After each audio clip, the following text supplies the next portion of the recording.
All right. Good evening, everyone. You can see Welcome. you can actually see the lightning from the Castlevania title screen like flashing on my webcam. It's red. We're red. Yeah. We're bathing in blood. I've also been. I don't know if you've seen any of the Silent Hill streams I was doing on the backloggery. I Uh, haven't. but yeah, I'm definitely going for a very red look on those as well. Although that's with the setup upstairs. I'm playing downstairs on the Super NT tonight because, since I had to unplug my 20L5 up there, and I put a 20L2 in its place for now until I can get it recapped. I put the BKM card into the 20L2, but the cable just barely won't reach.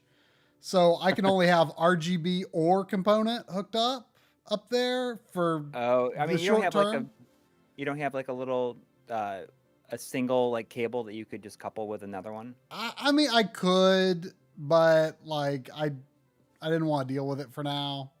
Hmm. So I just have component plugged in up there for the Silent Hill 3 streams, which I should finish tomorrow, hopefully. How you liking it? It's good. I still like the first one the best though. The Yeah. one on PS1, it's still my favorite. I know 2 is the fan favorite, but I, It's pretty neat though that this one's a direct sequel to the original. it is, and I saw, I know that you've got on your Voodoo account, you've got the first Silent Hill movie, which I know you like.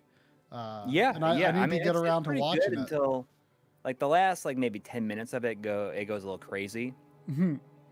But I But saw I mean, that the second movie is on Netflix, and the little video clip that plays when you hover over Netflix, like the there's I don't know if it's the main character or not, but the character that they were showing in that clip was like a girl that looks exactly like the girl I in know. 3. So Yep. that kind of makes me like, after I finished 3, it kind of makes me be like, oh, maybe now is the time to finally watch these movies. Yeah, it'll be interesting. I mean, the original movie, I mean, it is very much like a version of 3 in the second movie, but it takes like, a lot of the changes and stuff to the characters from the first movie and takes them into account. It's I mean, I only saw it one time, so I can't really tell you too much about it. Mm-hmm. But I really like the first one. And there's one point in the first one where when she first goes to Silent Hill, it's like shot for shot like the same as the opening of the game. Wow. Like the camera is like all weird in weird places and stuff. When you're going through the alleyways and stuff at the very beginning. Hmm. So Yeah, I don't know. Sandy's just barking at me for no reason the other red than this is Travis RM saying Terminator vision. It's too bad we don't have like a lot of information and a like a little reticle going in between us. here. So do we want to talk about the stream? Yeah, I mean, we'll probably mention it at the end Yeah, as many well. times throughout But this. As you all know, or maybe you forgot, there is a time change on Halloween night. And Halloween is this coming Saturday. So we're going to fall back, uh, whatever, 2 a.m. or whatever it is on Sunday. Mhm. But the stream next Sunday is going to be at the same time, the same real time. So, in other words, 9 becomes 8, and we're going to start streaming at 8 p.m. Eastern time. But when the time changes again in March, we're going to keep it at 8. Yes. Essentially, what a very roundabout way of saying we're just going to be starting the stream 1 hour earlier from now on. Right. We're going to be starting the stream at 8 p.m. Eastern, mainly because we just it doesn't set a good precedence like starting the week. No. Because when we're up like as the streams are beginning longer and longer, we're up later and later, and it's just, my kids are have to be at school in the morning, and it's just like, I'm like, it basically like ruins my entire morning of the next day. So we're just going to move everything earlier, like 1 hour, and that is it. Yeah. Like, and we'll probably ideally be finishing between 11 and 11:30. I mean, it's funny. I mean, you're talking about like it was your idea, but I think you're like actually really on board with it. Oh yeah, I mean, Well, it's true. I mean, you were saying, you wanted to roll it back, and I never really thought of it as an option, but when you said that, it's like, oh yeah, I would definitely want to do that. yeah. Well, I So mean, it's just gonna be 1 hour earlier. We're not changing the day or anything like that. It's just gonna be Sundays from 8 to probably 11:30. yeah. I mean, basically, I mean, 9 to originally the streams were intended to be 9 p.m. to 11 p.m. But, we just had so much fun. They just tended to drag on and on till midnight, 12:30. I would say probably 50% of the time we're hanging it up after 12:30 at this point, probably. Yes. And exactly. I think, and that's fine. Like I have no problem with streaming 3.5 hours. And people I think have come to expect, I mean, if we're like kind of winding down at 11 o'clock, people think we're hanging it up too early. Right. So people kind of seem to expect the longer stream, which is fine. So we're going to keep the longer stream, but we're going to just start it earlier. So, but we're going to try and make that a pretty hard cutoff. I mean, if maybe once or twice a year we get in a situation where, we're at the end of Valis like I was that one time, and it's just like, oh, I got to do it. If that happens every once in a while and we push it a little further, no big deal. But I think our general rule is we're going to be trying to end 11-ish. And if the runoff goes to 11:30, whatever, that's fine. But Right. I mean, it's funny. I was telling Drum, I said, I had to have the exact same conversation with Coury that you had with me years ago, where you basically say, I'm too old to be streaming this late. Because the backloggery streams used to be 5 o'clock. Well, yeah, but I mean, absolutely. Or not 5 o'clock, 5 hours. It 7. is not something I ever considered. Yeah. And just recently, as the streams come to an end, I'm just like wiped out. Last week especially it happened, and it's just a good way to do it. Well, I think a big reason for it too, when we started streaming, I mean, your kids were a lot younger, and you kind of needed to be part of, putting them down for the night and everything. I mean, they're older, they, Exactly. Yeah. It's not as big of a deal now. So. Yeah. So anyway, That's the deal. Hopefully people are mostly ambivalent or in favor of that. And, hey, maybe some of the night, we already get some European night owls. Maybe we can get, a couple more starting out. It might be just early enough to hit that threshold. I'm using the 2.4 G 8-bit DOE. So hopefully that goes well for this game. So let's see. There's not a lot of. So this was a last minute decision for you to play this. Yeah, I was originally going to do. I had no idea until this week that this was even a thing. Like midweek, I found out that Cadence of Hyrule, the Zelda themed Crypt of the Necrodancer spinoff, was gained a physical copy. I had no idea, which that is very much not my style of game, but being Zelda, of course, and being a physical copy of a Zelda game, of course I was going to get it. And I thought it would be entertaining in some fashion to watch me play something that I have zero aptitude for. That being rhythm games or roguelikes. and I would still like to stream it maybe in a few weeks. Then Coury was like, you should play some good classic Halloween themed game. And I'm like, yeah, why not? I love this game. I don't know. I've beaten it maybe twice, but I would say no more than twice. So I really have no expectation of whether I'm going to be able to finish it tonight. But I mean, for a long time, I've generally considered this like my my go-to recommendation when people ask like, what's a good Castlevania to start with? Which is, I feel like perhaps more than any other series, I feel like is a question that I get asked a lot, or I see come up a lot. Yeah. I don't know why Castlevania in particular, but like if I feel it's not as hard as the NES games, but it's still pretty hard. Yeah,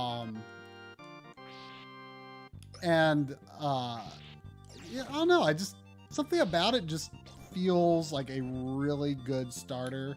I mean, I would say by all measures, Rondo of Blood is the best of, the so-called classic Vanias, but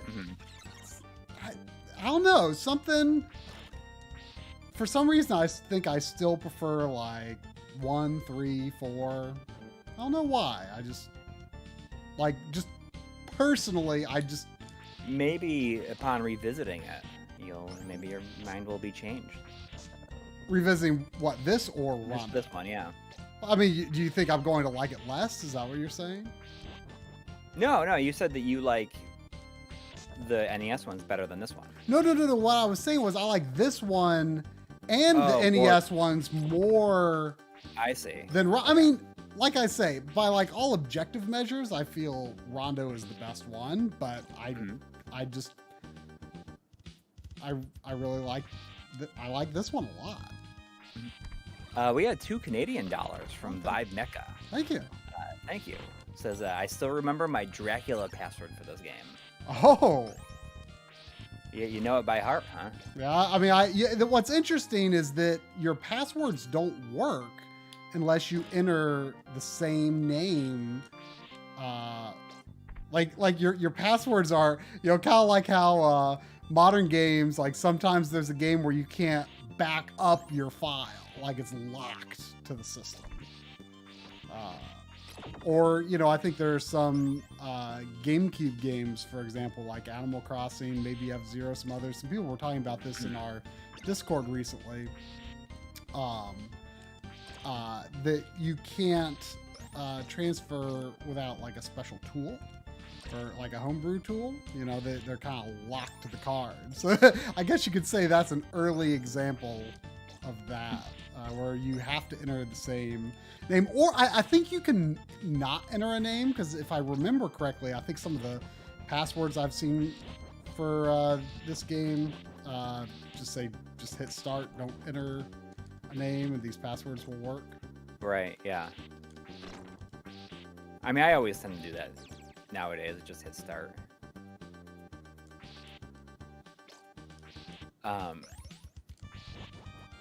When this came out, did you know... I mean, how long after release did you play this? Oh, quite a while. I mean, this was kind of one of my first, like... I shouldn't have got that.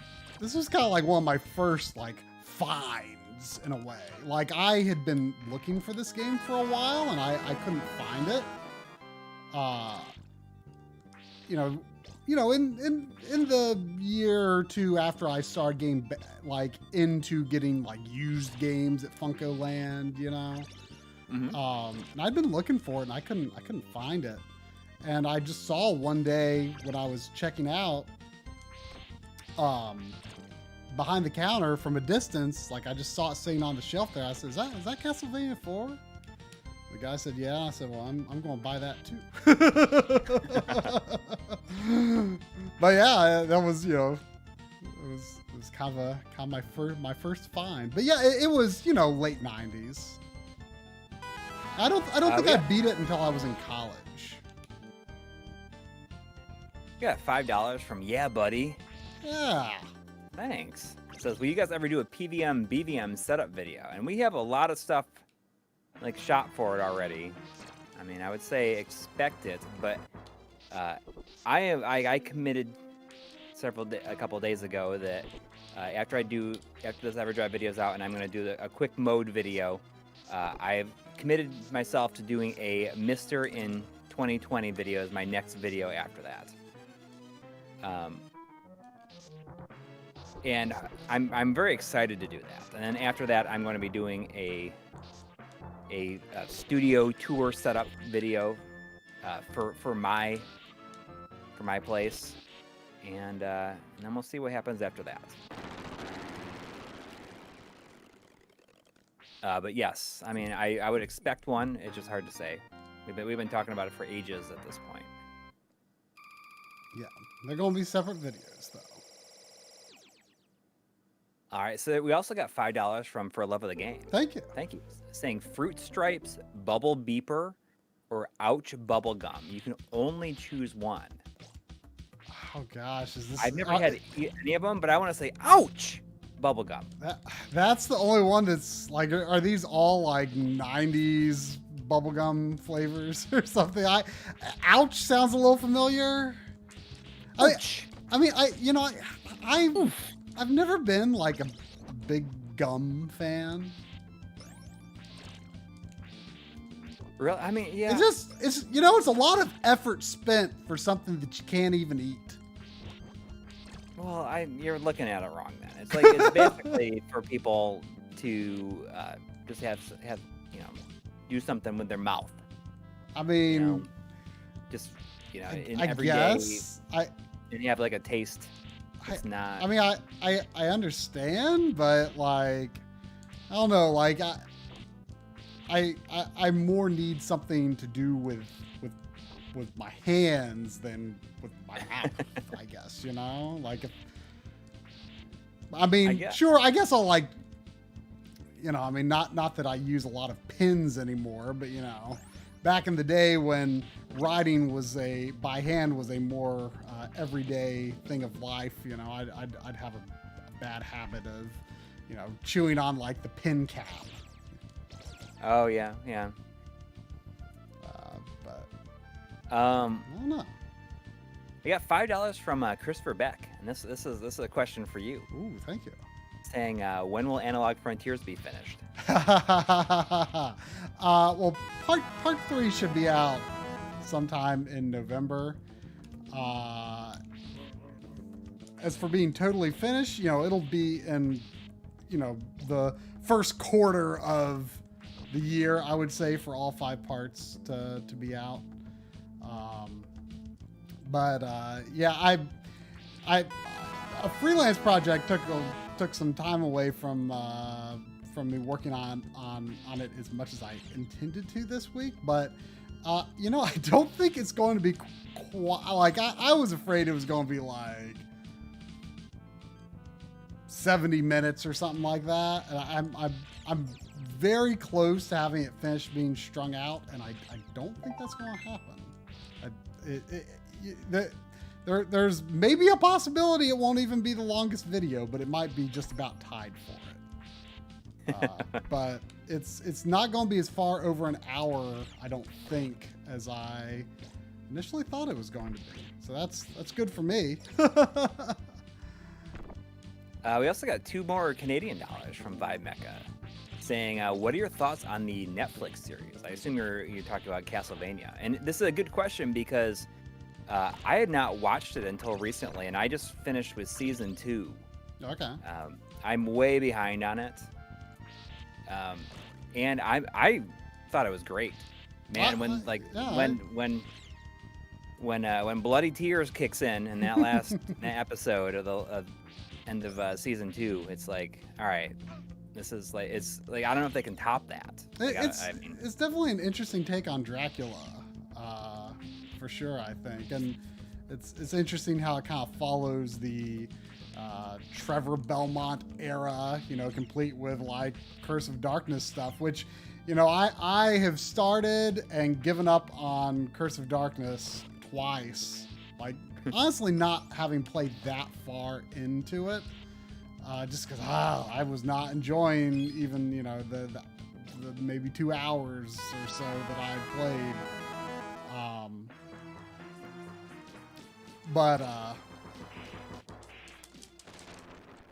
But yeah, it does make me want to give it another shot.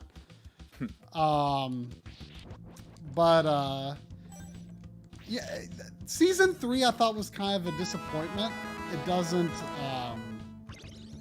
really set up anything that, I mean, it sets up a lot, actually, I should say, but it doesn't feel like it resolves anything that's important to the overarching plot. Like there's kind of a subplot and a lot of stuff that feels like it's building up for, you know, a big finish for season 4, but it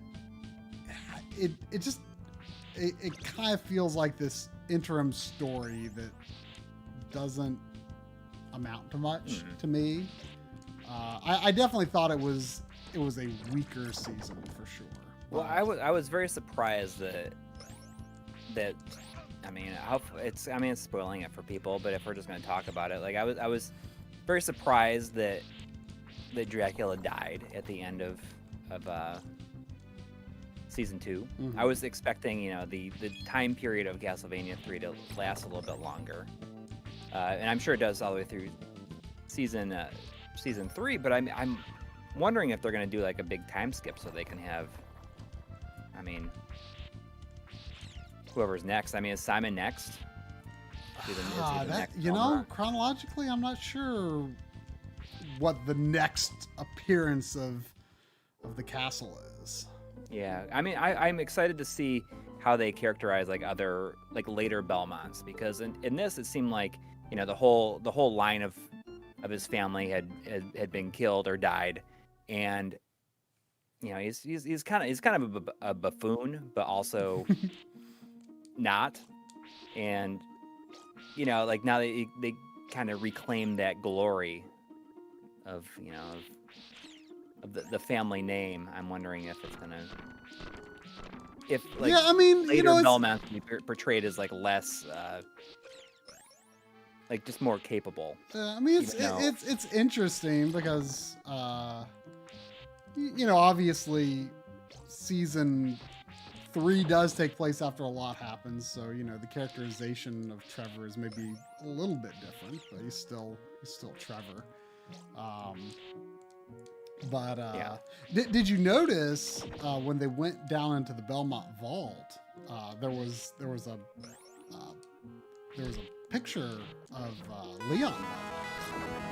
No, but I did like that they referred to him. Oh, did they mention him by name? Yeah. But yeah, it was cool to see that kind of thing. I mean, it was cool seeing the Symphony of the Night Alucard like being portrayed, because Alucard wasn't portrayed like that in the original game, but it was cool seeing that. I really liked how powerful the Morning Star was. I wish that they didn't call it the Morning Star. I mean, I get it why they did, but you know, like I always thought of it like Vampire Killer is the whip. I imagined him calling the Morning Star Vampire Killer. Anyways, I was getting way aside. We can talk about that more. There was a $5 from Craig Wan. Oh, yeah. Thank you. Saying, how's the virtual boy world, my dudes? I never thought about it. It's like we are in the virtual world. Yeah. Jokes aside, next Halloween you should totally play one of the games in the Faith trilogy on Steam and stream it. I'm not familiar with that at all. I will look into it. I mean, I don't even know how I would go about streaming PC, honestly. I mean, it's pretty easy for me because I've got my older PC just hooked up through one of my switchers, which goes into a splitter. But I can't play anything too complicated because it's got like something like a 2012 i5 in it. Well, there's also $4.99 from Sanier 80 saying wall meat, like a big hunk of meat is the best image. on there. This is the best. I think the only thing that could possibly be better is like a wall hamburger, you know?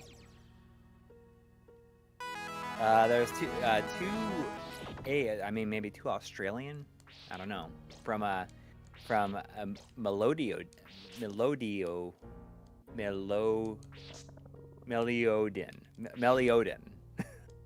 I butchered that, I'm sure. Saying, will Konami ever make more Castlevania games? I hadn't even thought about it. I mean, the question is, will they pay someone to make another Castlevania game? I mean, I'd love to see M2 get that opportunity again, you know? Yeah. Or Way Forward. Oh, Way Forward, that'd be great. There's 15 CHF from David Aaron. Thank you. I don't know what CHF is. That's Swiss francs. Swiss, yes.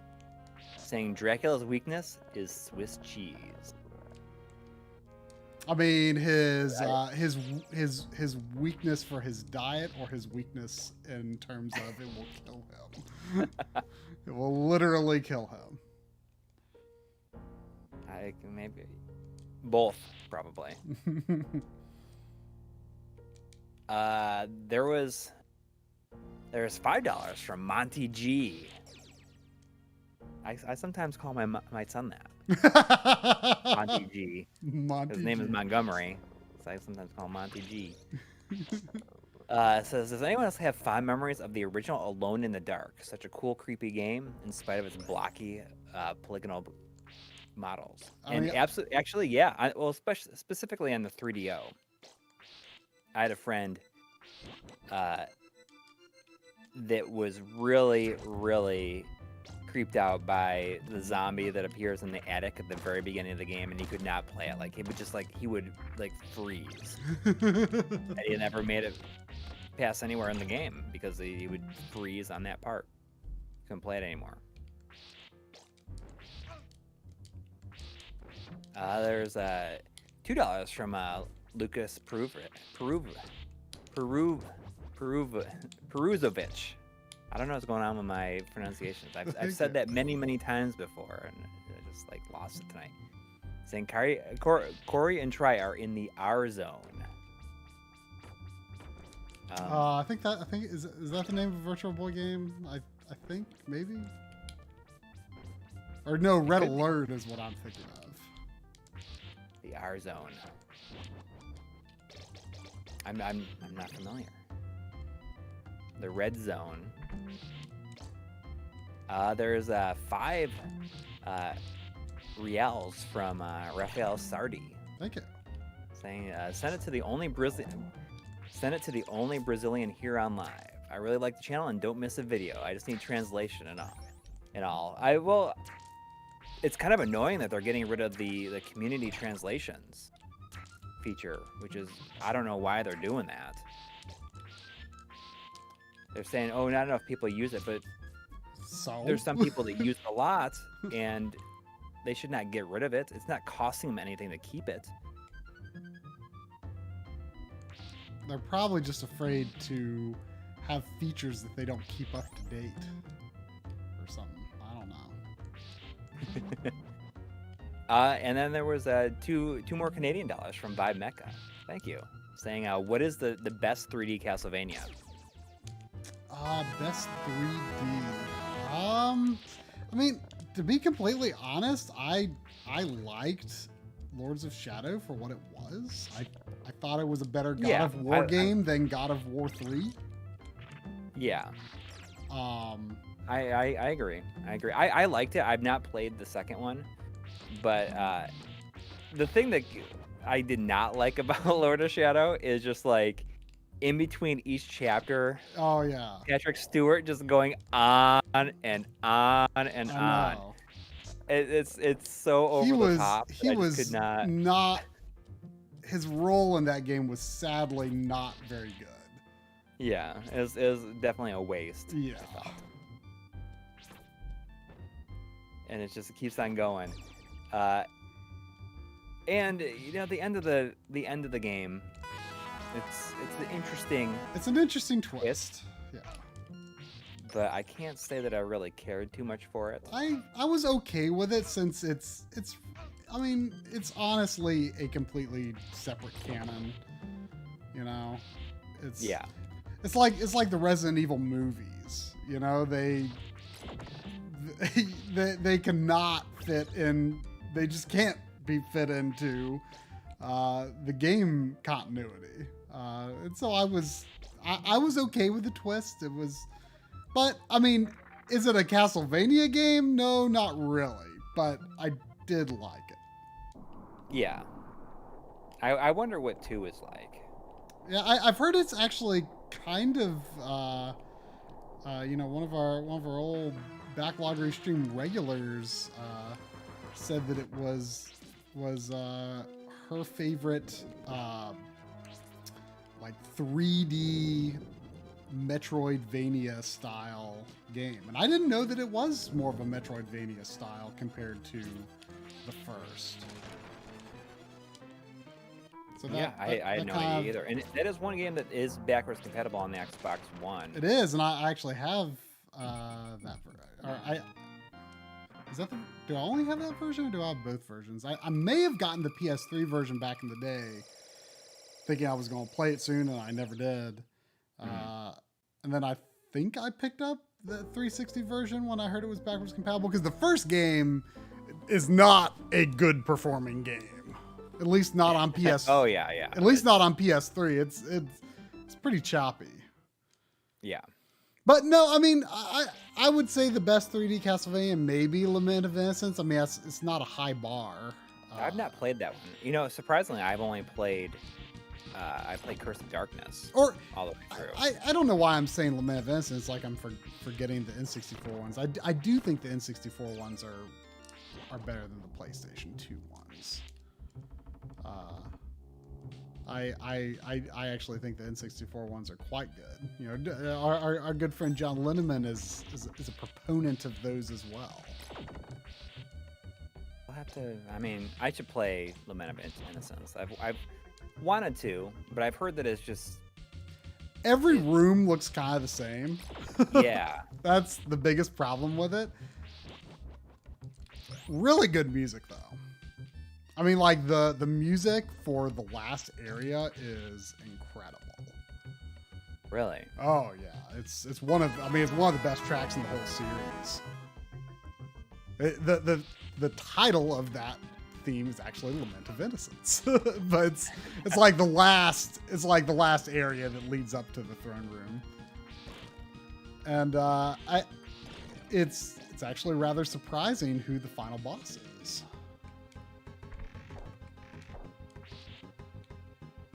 Because I mean, chronologically, it is the first, right? So yeah.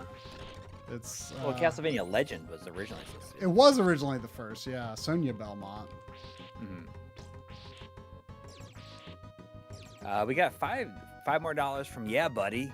Yeah, buddy. Thanks. Asking, have you guys been following the PSX FPGA project? Looks like they have a decent amount of GPU work done already. Is that the one it's being worked on for the Mister? Because yeah, I'm pretty excited about it. Yeah, I mean, I haven't been following it closely, but that is a thing that is certainly of great interest.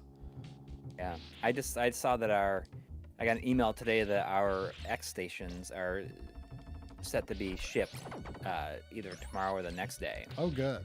And on Prime Day, I went ahead and got a 512 gig micro SD. Same.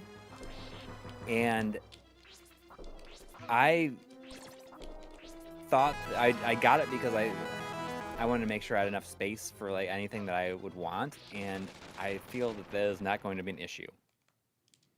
I've put everything that I can think of that I want just off the top of my head, just like looking through lists and everything, and I still have more than half the cards. I mean, did you load up with like full ROM sets of like US or Japan or anything? No. I did not full ROM sets. No. This is one of the most interesting parts of the game. I mean, you have to consider this was an early Super Nintendo game, and I feel they just did such interesting things with the hardware. You know, and also use the sound chip in a very interesting way as well. Yeah. I think it just has such a standout soundtrack. In a lot of ways, I feel that the soundtrack in this is very... it feels a lot like what many Capcom games would do during this generation. I mean, did you ever feel that way, that a lot of the Capcom soundtracks on the Super Nintendo didn't have the same kind of energy that they did on the NES? I mean, it's something that I've heard like you and John and Audie talk about a lot. And honestly, I never really thought of it that way. Do you just grab this again, or do I have to like wait it out? I always forget how this room works.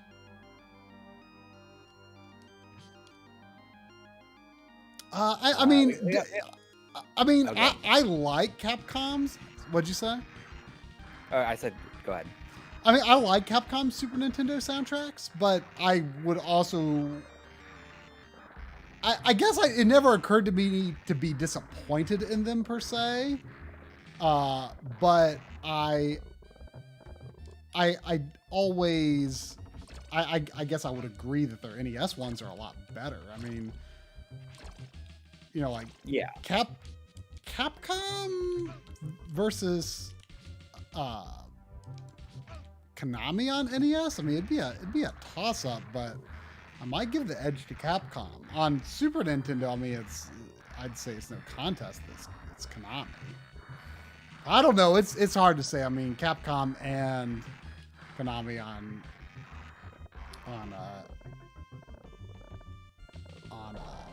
SNES or on NES is very close.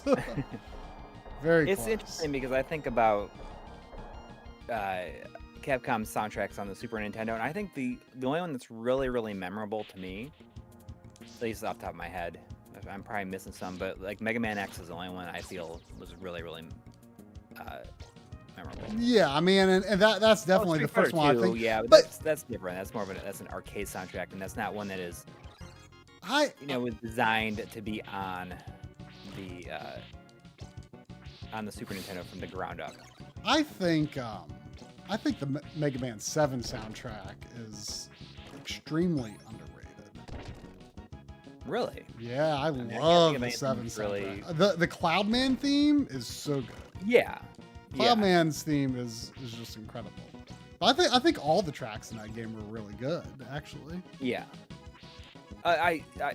Demon's Crest has some great tracks in it for sure, but they all have that same feeling. Like same with Breath of Fire, but Breath of Fire and Demon's Crest have very similar sounding soundtracks. They don't have like that same drive and energy as a lot of their soundtracks on the NES had. That's kind of what I mean. I'm not saying that the soundtracks were bad. They just had a different feel overall. But Mega Man X soundtrack is amazing. I mean, that's maybe my favorite soundtrack on the system. I mean, every single song is something that Mega Man X? Yeah. I mean, it's good, but I mean, there's a lot of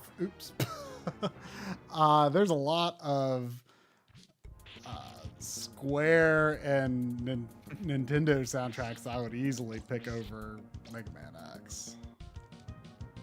I mean, Yoshi's Island, Final Fantasy VI, Chrono Trigger,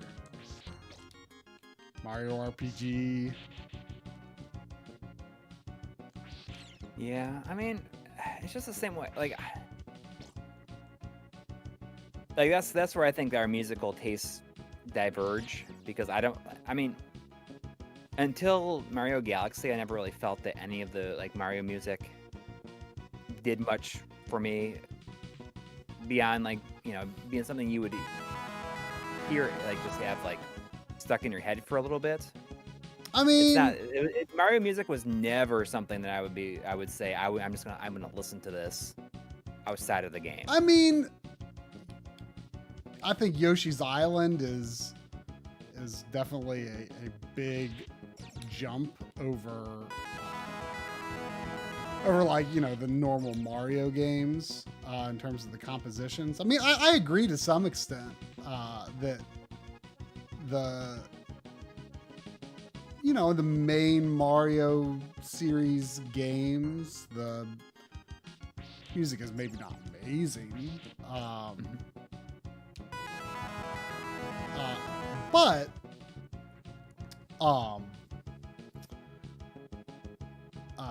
I mean, yeah, I mean, Galaxy. I mean, we're definitely in a great era of Mario music now. But I mean, you think of all those RPGs on Super Nintendo, and then like you've got Yoko Shimomura doing Mario RPG. I mean, that's kind of in a whole category of its own in terms even of just going Mario back to music. it recently. It's just like just not something that I feel like a lot of connection to listening to outside of the game. Anyways, there's several donations we gotta catch up on here. So there was $5 from John Perry G. Thank you. Saying I had a strange feeling you guys would eventually move to 8. I'll miss the first hour. It's okay though. I'll always ask what I missed. I don't think it's gonna. I mean, it's not gonna be. It's not like we're like 1 hour is not that much. No, and really, it's. I mean, the plus side too is this is officially making the streams longer. I mean, it was never officially supposed to be till like midnight. Right. Or whatever, For a long time, it was basically just like 9 to 11. Yeah, and we just kept pushing it further because we could. Yeah. There was $4.99 from Gaming Blows saying it's my anniversary and I'm at a B&B, so I can't watch the stream, but secretly just popping in while I pee to toss down $5. Later, boys. Whoa. Well, thank you. Thank you. He's probably long gone now. Yeah, long gone, long since finished with it peeing. There is $5 from EB Chill 2. Thank you. Saying hope you guys have a safe and happy Halloween. Thank you. I think it's gonna be interesting. The new neighborhood, it's gonna be kind of weird the way that everything is, but it seems like they have a lot of different activities going on that are like safe and everything for the kids and the parents. But my son got one of those blow up T-Rex costumes. It has a fan inside of it to make it really, really big. It's funny because I showed it to 8-Bit Duke a couple days ago, and he's like, "Wait, they make these for kids?" Thinking, because you always see videos online of people like running around in these T-Rex costumes and like falling over and everything, and it's kind of awesome. It's kind of awesome. Yeah, I'm actually pretty excited.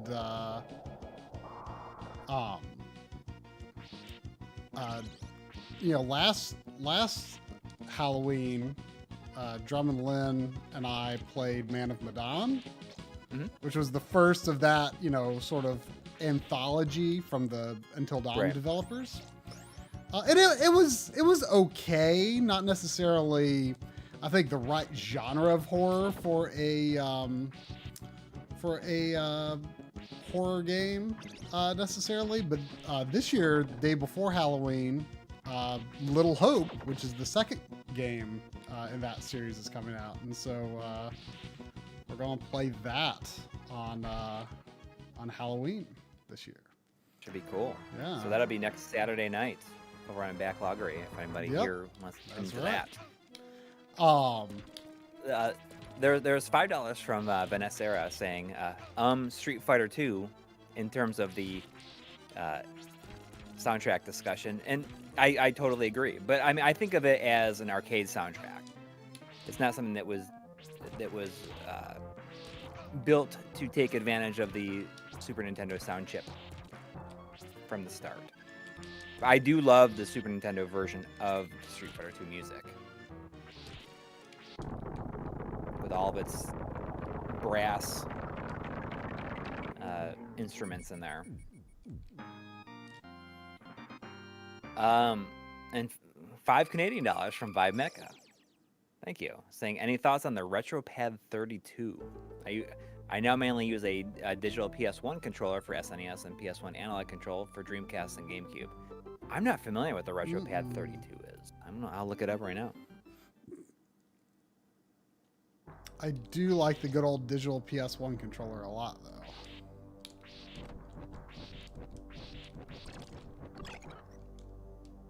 Oh, okay. This is like the USB. Is this a thing that I think that it was featured in an episode of GameSack? It's like a little box that connects via USB. Oh, is it like? And you can swap out all the different controllers to it. It looks kind of awesome. Is it like one of those Brook things? No, this is like a separate thing. Oh, okay. But it looks like it's like in a metal case, and it has a USB on one end, and then a dongle, or like a DB15, not DB15, yeah, DB15 that you can connect like a Neo Geo controller style, but you can connect different dongles to that. Okay. That's why I say dongles as many times as I could. I'm seeing all these great soundtracks. Lists that people are saying. I mean, there's a lot of good. I mean, so many good soundtracks, and people are saying, Secret of Mana, Final Fantasy VI, and yes, I agree that those are all like timeless soundtracks. But there's something about the driving force of just about every single track in Mega Man X. I feel might be definitely in the top 3 on the system to me. And then there was €5 from Indie Gotcha.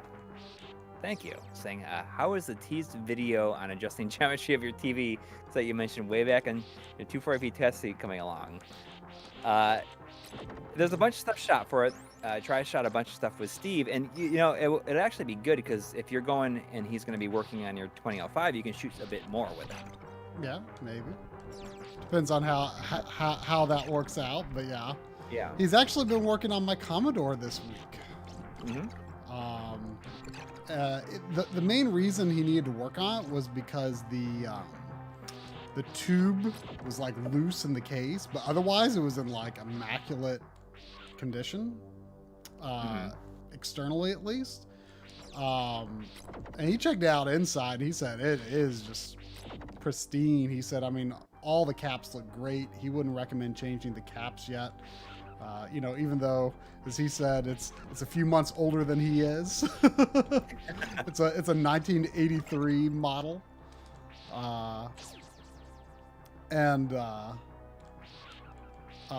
So he sort of was able to use this epoxy to get all the plastic parts like they'd broken back together. And he said that that epoxy is supposed to be like 200 times stronger than plastic or something. So apparently it's great. And he was just gushing about how good the picture on it looks. And it really does look good. Even composite on it is maybe the best looking composite I've seen. I mean, I don't know. Maybe I'd have to compare it to a PVM, but there is a certain quality to the screen that lends itself really well to composite.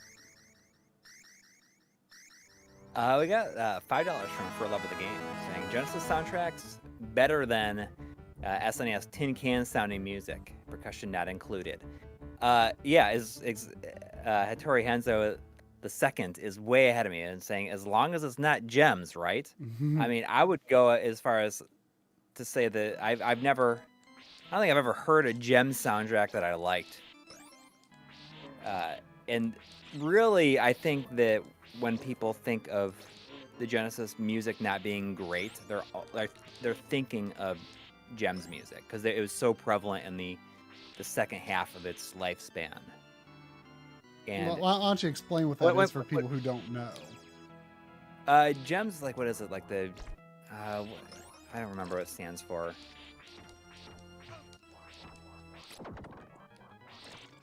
Probably. When people say that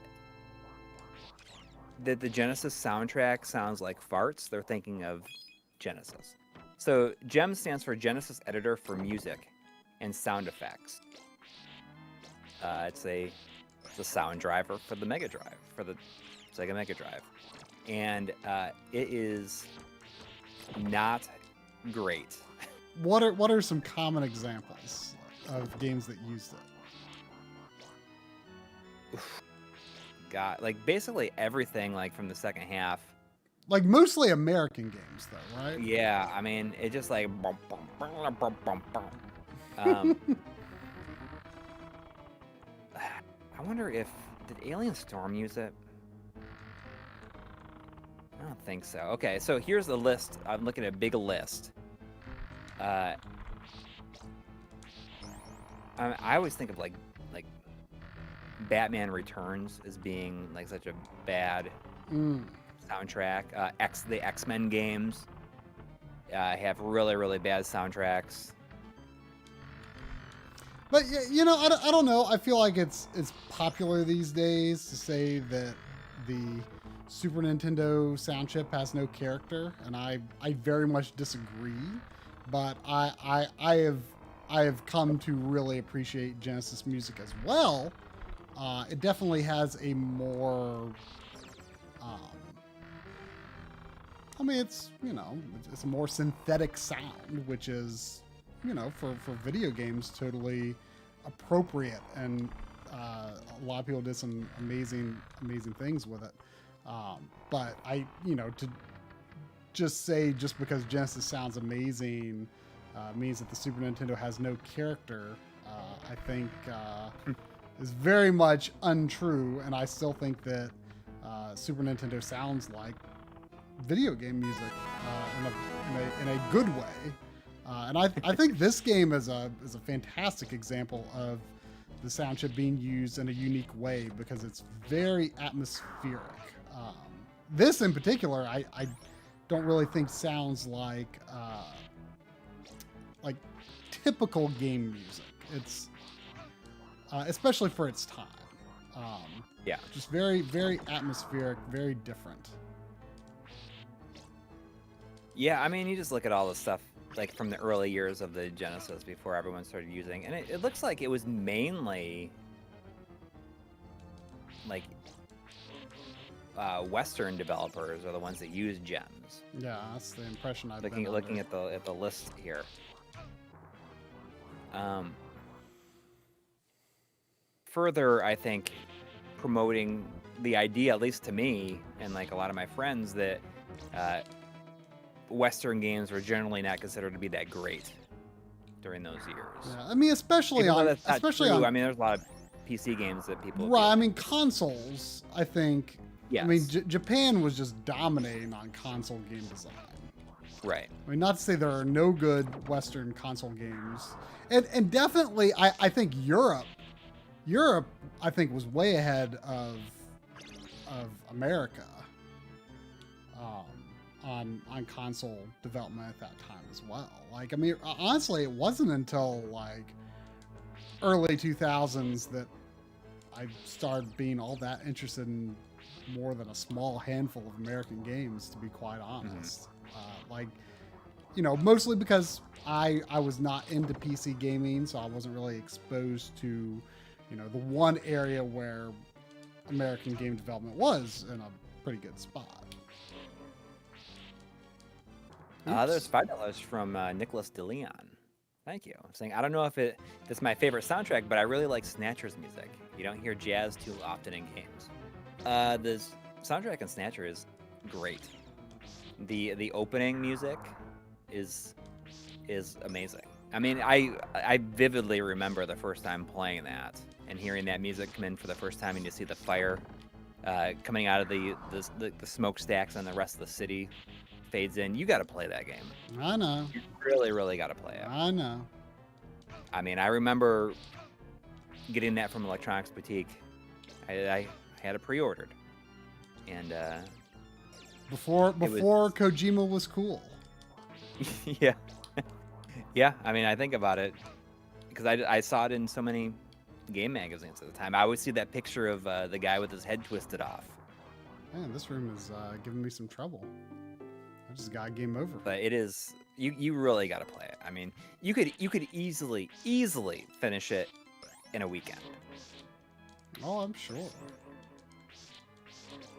When I send you this Mega EverDrive Pro, that can be a good time to do it. Mm.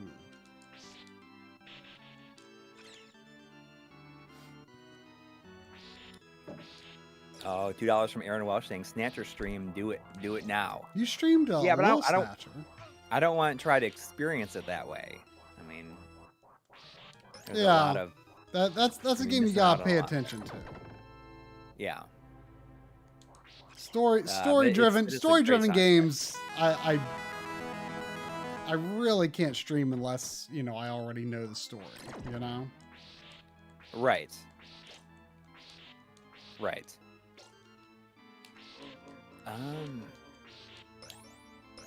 I mean, I don't think Toe Jam and Earl is a gem soundtrack. Well, yeah, I guess it is. So Toe Jam and Earl and Toe Jam and Earl 2 are both gem soundtracks. Well, those are great soundtracks. I mean, I guess they're all right. I enjoy it. David Robinson's Supreme Court is a gem game. I am not familiar with that. I would not expect you to be, and I'm barely familiar with it. It's just an isometric basketball game. Okay. There's $2 from Ethereal Warrior.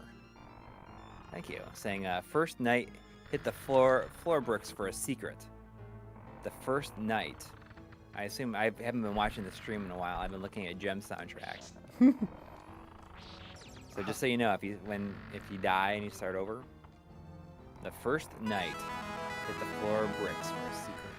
First night. I don't know what first night means. oh, like a KNIGHT? Yes. Ah, okay. I was hearing that as night without a K. It sounds like a hint that you would see in Zelda or something. Or first night. Or more like a Demon Souls. Yeah.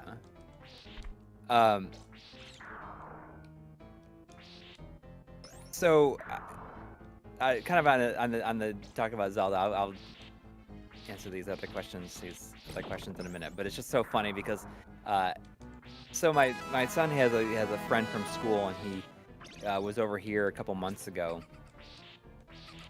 and I don't know what you're talking about. Somehow he had played Zelda Breath of the Wild, and he's like, I've played it so much, I think I'm close to the end. And I'm like, oh, where are you at? And he's like, he told me something. I'm like, oh, wait, you haven't gotten the glider yet? Well, that reminds me of Tony Mora's story when he was playing that with his kid right when it came out. Well, yesterday, so he went over to his house yesterday, and I picked him up, and he said, I got the glider, and now I went up the second tower. I think I'm close to the end. I'm like, I don't know. Oh, he said right there, first night. These guys hit the floor, and there's $2 from Warren Hoke saying thoughts on MSU1 SNES games, maybe for a stream.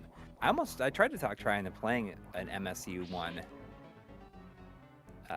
version of this. Yeah, I mean, I love the music in this so much that I feel like it's so essential to the character of the game. I just can't imagine. I mean, I love the idea of MSU stuff, but I'm such a purist, you know? I just like playing games the way they are supposed to be.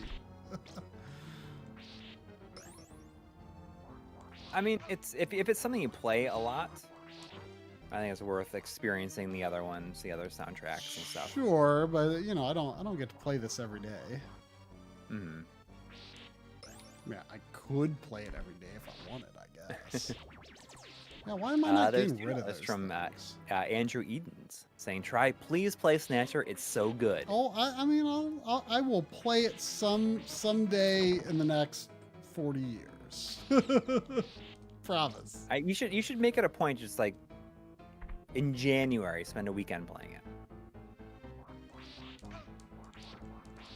If you play that, and I'll play Police Knots at the same time.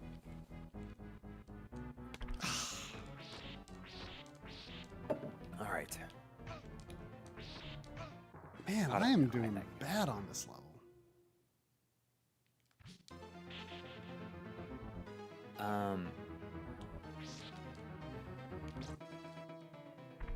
Shinobi 3 Whirlwind is better than most SNES crap. I think that the Revenge of Shinobi soundtrack is better than Shinobi 3. I think Shinobi 3 is good, and I think that Revenge of Shinobi is a masterpiece. I mean, Revenge of Shinobi is good. Both in music and gameplay. Revenge of Shinobi's good, but I do think 3 is a better game. Saying go back.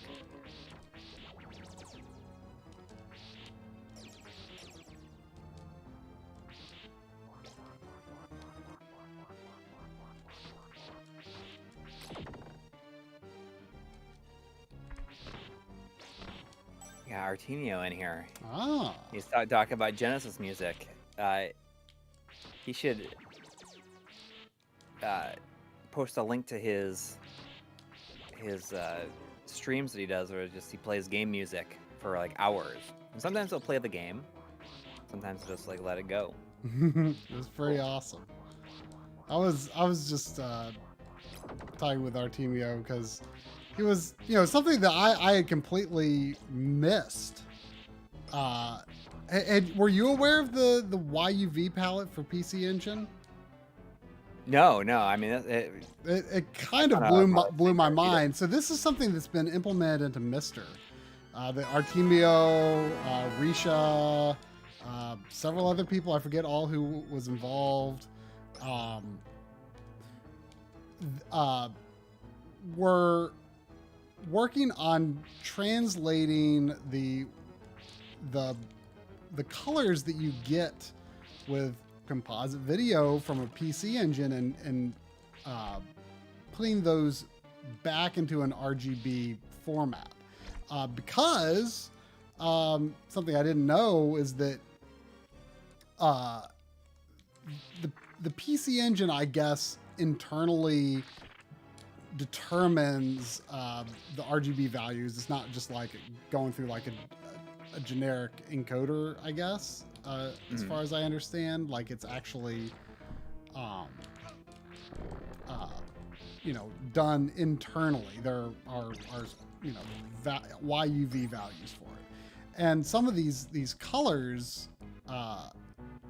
like either look completely identical to one another, or the difference is so small that you can just barely see the contrast. And there's some really good examples where, you know, there's this one RPG, Startling Odyssey 2, where, you know, near the beginning of the game, you can get into a battle sequence, and the battle background like has one less band of color in the sky on RGB, because like it's two different values in the YUV palette, but in the RGB palette, they're just the same color, or so close you can't even tell the difference. And so they were working on making a new palette based on that, because there are many examples where you just can't see the difference. And that just blew my mind, that like, here's like something that like people weren't even paying attention to. you know, a major video game system. That, like, I mean, I think it's really interesting that it took this long for that to happen. I actually added a little bit to Analog Frontiers Part 3 just to give an illustration of, you know, people sort of misunderstand, I think, where emulation is at. It's very, very far along, but there's still work to be done, you know? And what I thought was so disappointing was Artemio was saying that, you know, they tried reaching out to emulator developers, but they haven't heard back yet. It's like, this sounds kind of important to me. Like, yeah, like this needs to be implemented. I did want to mention, I got a message from our good friend Henry Clark. I'm not sure if he's still in the chat or not, but the most recent poll went up for the November 2020 My Life in Gaming Discord game club. What are the choices?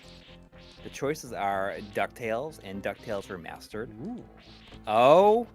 Oh, Lunar the Silver Star. Oh, if I get my PS1, if I get my PS1 back from Dan, Should, yeah. with because I'm trying to hold off on, like, I promised myself, I said, you know what? Well, as soon as I get that PS1 digital, I'm going to treat myself to playing Lunar 1 and 2 back to back. And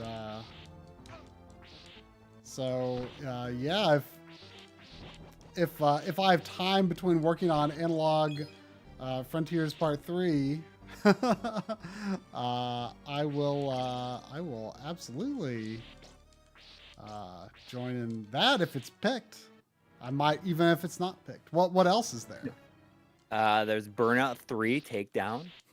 I really need to get another Burnout game. Yeah, I mean, Burnout 3, like Burnout 3 and Burnout Revenge, I always thought were considered the best ones, but maybe not. Yeah, I mean, I think it was Burnout 2. I think I had the GameCube version back in the day, and I liked it. But, you know, it was just one of those things I you know, just sold eventually, but I did like it, and I'd like to get another one sometime.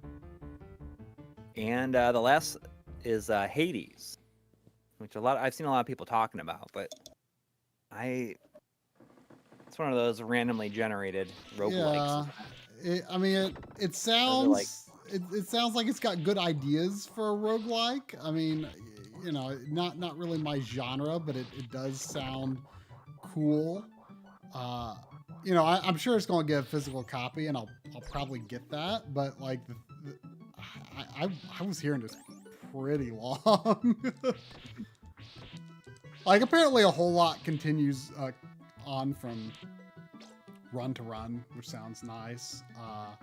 But I mean, playing, you know, I have no idea how many hours worth of attempts at a roguelike just does not really speak to me. I mean, it's obviously it's an extremely popular genre, but it's not. I like the ideas behind roguelikes, but the randomization loses me. Yeah. Like, I understand There's nothing that makes me want to play a game less than the words procedurally generated. Right. I mean, I understand where it's. I mean, I think it comes from two places. One, it's in some respects, I would say, easier for the developers. And two, you know, replayability. You know, it's different every time, but in my opinion, it's never as good one time as it could have been the one really finely crafted time, you know? Yeah. And two, like, I just like getting to know a game. I like getting to learn my way through it. And I would have no problem taking the ideas of a roguelike and then just reapplying those, taking what you learn and applying it to another run in, you know, a designed world, which is very much what it's like to play, you know, NES game, Genesis game, whatever, with limited continues, right? Like, Yeah. to me, that's not so different. And I love, you know, having to try it multiple times because it helps me become familiar with the game. And I get a lot of satisfaction out of feeling like I have kind of come to know the game, you know? And that's just not there with, I think they're very much, I think you have to have a programmer's mind, I think, to really appreciate what they're going for. I see them as being very programmery games, if that makes sense. I think it's the kind of mind that it appeals to. I don't know. Maybe I'm off base there, but There's a few donations. There was a $5 Canadian from Vibe Mecca saying, which video game ninja would make the most effective food delivery courier? I want to say I've had some time to think about it. Oh, okay. It was a little while ago, and I think I'd probably pick Hatsuma from the Shinobi reboot on the PS2. Is that the main character in that? Yeah. He's pretty fast. He's pretty fast. He can run on walls and he can stop. You know, he doesn't need to be constantly moving to run on walls. Also, you know, if he doesn't keep on moving, then we could say that like his sword is going to kill him, because that's what happens if he doesn't kill any ninjas or kill anybody. Give his sword blood to feast upon. It kills him. And also, I mean, his name is Hatsuma, so it's like Hatsuma gets it there while it's still hot. I mean, if we weren't limited to ninjas, I think the semi topical answer to that is you know, Sam Porter Bridges from Death Stranding. You know, I mean, he literally does deliver pizza in that game. Unless he's too busy emptying his full bursting bladder of Monster Energy drink off a sheer cliff. that is also true. But I mean, your answer seems to be so well formed on the best pizza delivery for a ninja that I don't know if I got another answer for you. Maybe the guy from The Messenger. We can travel through time. Well, I still need to play that. There's $5 from Ethereal Warrior saying there are 3 secret rooms in this game. I've been able to find 2, and I think the third is a legend. Oh, intriguing. I love a good classic game legend. I kind of love these guys that bop you over the head. Like, yeah. I don't know, they're so stupid, but I kind of... Yeah, you think he just waits there for somebody to come along? And like he could just barely hold it in. He's like, oh my gosh, someone's coming. So he's like raising his hand. He's like freaking out. Like, this is finally his chance. And he's been waiting his whole... He's like, boop. his whole afterlife for this moment. There's also $2 from Warren Hokie, asking, since it's fall, any hope for random hats? Maybe. I mean, I was also thinking about, like, I could get some of my old Rock Band wigs out. That'd be fun too. How did you come to own Rock Band wigs? Well, they're just wigs. They were from... I feel like I was working as a production assistant on something, and they were done. Like, the shoot was completely done, and it was like they gave away all kinds of like stuff in the wardrobe, and there was all these wigs in there. I mean, hey, who knows what you might need some wigs for? I'd take them too. Why not? Well, you know, they're perfect for playing Rock Band. They were at the time, at least.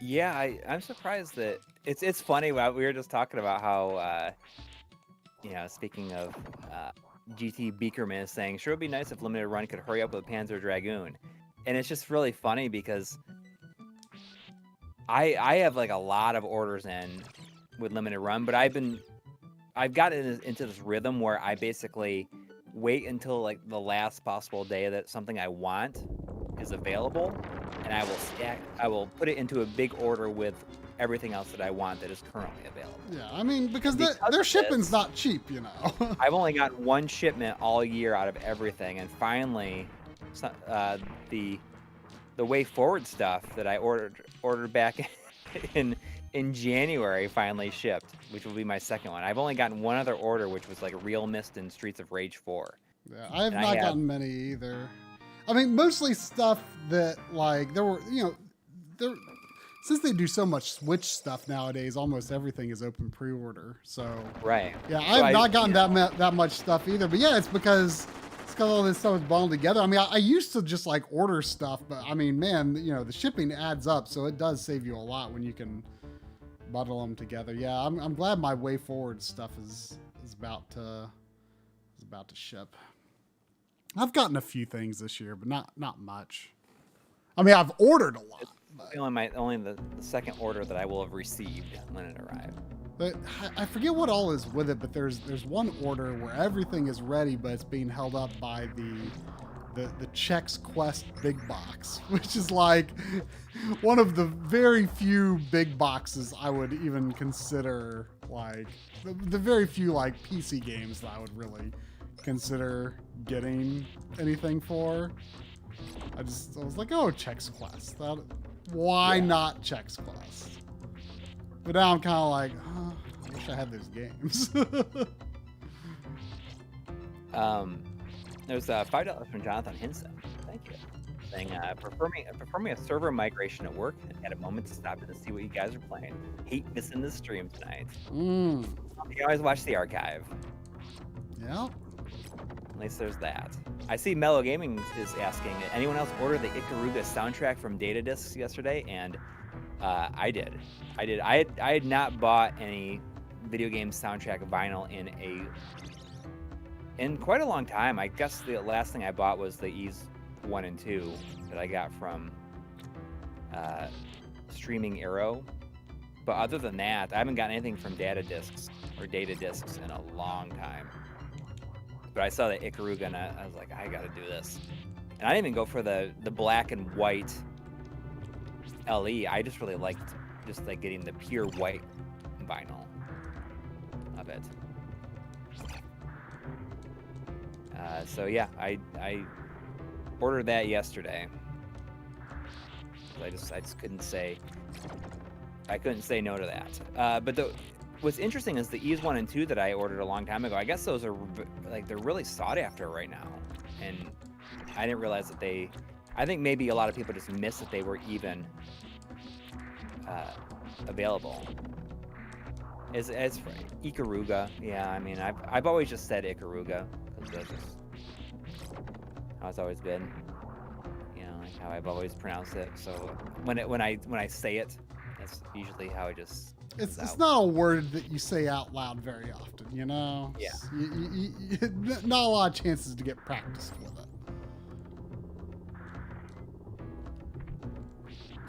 But I guess those soundtracks are very hard to get. They had some that they were like made available to people like after the fact, like they had some extra ones or something. And I guess they like sold real quick.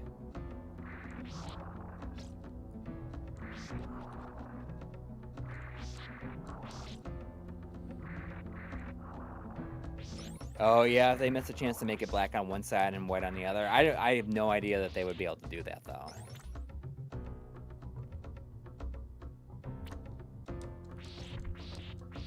But it is a great soundtrack, and it's something that you would not. You said I don't remember any music from this game. Well, I mean, I not remember. Like, I mean, I'm not even sure if I've ever played it. I mean, I've seen it streamed, but you know, the physical Switch version finally shipped. Yeah, and it sucks like having like ordering from Nicalis of all companies, yeah. But it's, I mean, it is the version that's available, or was available at least. I wish that there was a version that didn't come with like a big model of the ship, like a big. Oh, box. is that why it's so? I didn't even know why it was so expensive. Yeah, because it comes with a model of the ship, and I mean, I have no idea. I honestly didn't how even. big it will be. But Oops, come on. if it's tiny, that'll be nice. But I honestly didn't even know that. Like I knew I was like, why is it $70? But whatever, I guess. If this is the only version there is, then I guess I gotta get it. yeah, I mean, it's, you know, it's definitely not my prime genre, but I mean, being a treasure game, I mean, plus I know that it does that thing where you earn continues. yes, that's one of my favorite progression, gameplay progression methods that a lot of treasure games have, where for every hour that you play of the game, you earn an extra credit For your next run. and which is a great way to just keep you playing, and eventually your skill and the amount of credits that you have available to you after getting to that point will meet in the middle. Yeah. Gradius 5 did that as well.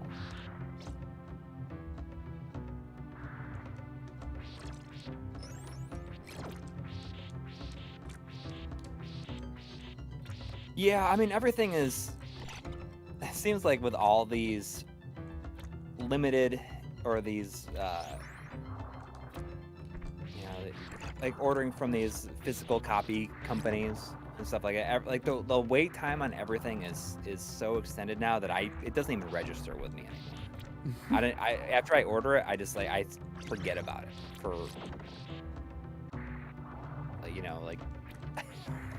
like 10 months, I guess. It's rare that the package shows up though, and I wasn't like there have been a couple of times where I've just been like, I apparently wasn't paying attention at all and didn't notice like a notification that something shipped. But it's always fun when you do just like have no idea.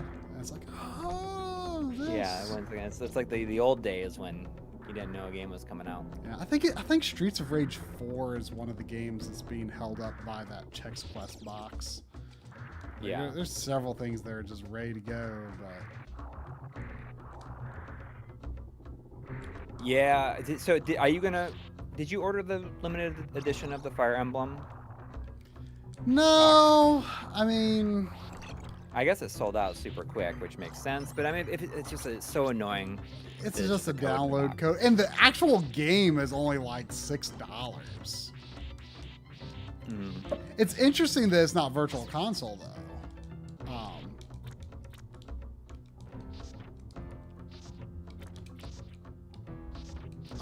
Or not Nintendo Switch Online, I mean. But I mean, I'm not that interested in playing the original Fire Emblem, to be honest. Like, if I, I was really bored by Shadow Dragon on the DS. I didn't finish it. But this will probably be a lot more interesting than that. I mean, I'm gonna buy it. I mean, especially since a lot of people are annoyed. Oh, it's for a limited time. Yeah, I mean, I might get it. I'm kind of undecided. I feel like if I ever do play that game, like it will probably be like the Super Famicom game that has like that includes like the original campaign. I don't know how much the same it is, but that's probably how I would play it anyway. Oops.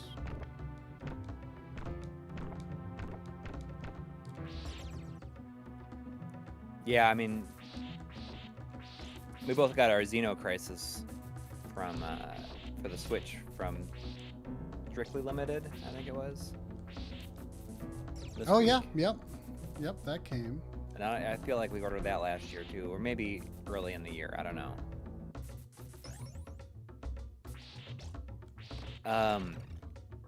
See, GT Beakerman is saying anyone else buy the Toaplan Collector's Edition of shooters. And I thought about it for a second, then I realized that I have all the games except for Zero Wing already.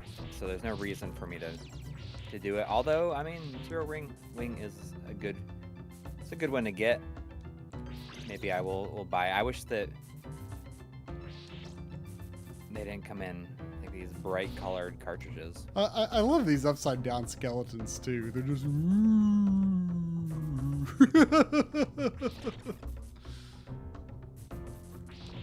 But yeah, the Fire Emblem release is cool. But I mean, I will buy it, but I have no idea. No, you still haven't even played a Fire Emblem game, and that's probably yeah. But I mean, if it's only gonna be available for a certain amount of time, Yeah, like maybe it's a good place for me to start then. I have a feeling that it would be pretty archaic. Well, I mean, I think I don't they're even adding think stuff to I don't it. even Aren't think they're adding stuff to it. I think they did. The one thing that I don't remember if the original Fire Emblem is this way or if this is just like Advance War or like Famicom Wars. But like you don't even see like the range of movement when you select your unit. Like they can only move so far, but like you have to like know how far they can move and move them that much. Like it doesn't actually show you. I don't remember if Fire Emblem was that way, but I'm pretty sure Famicom Wars is that way.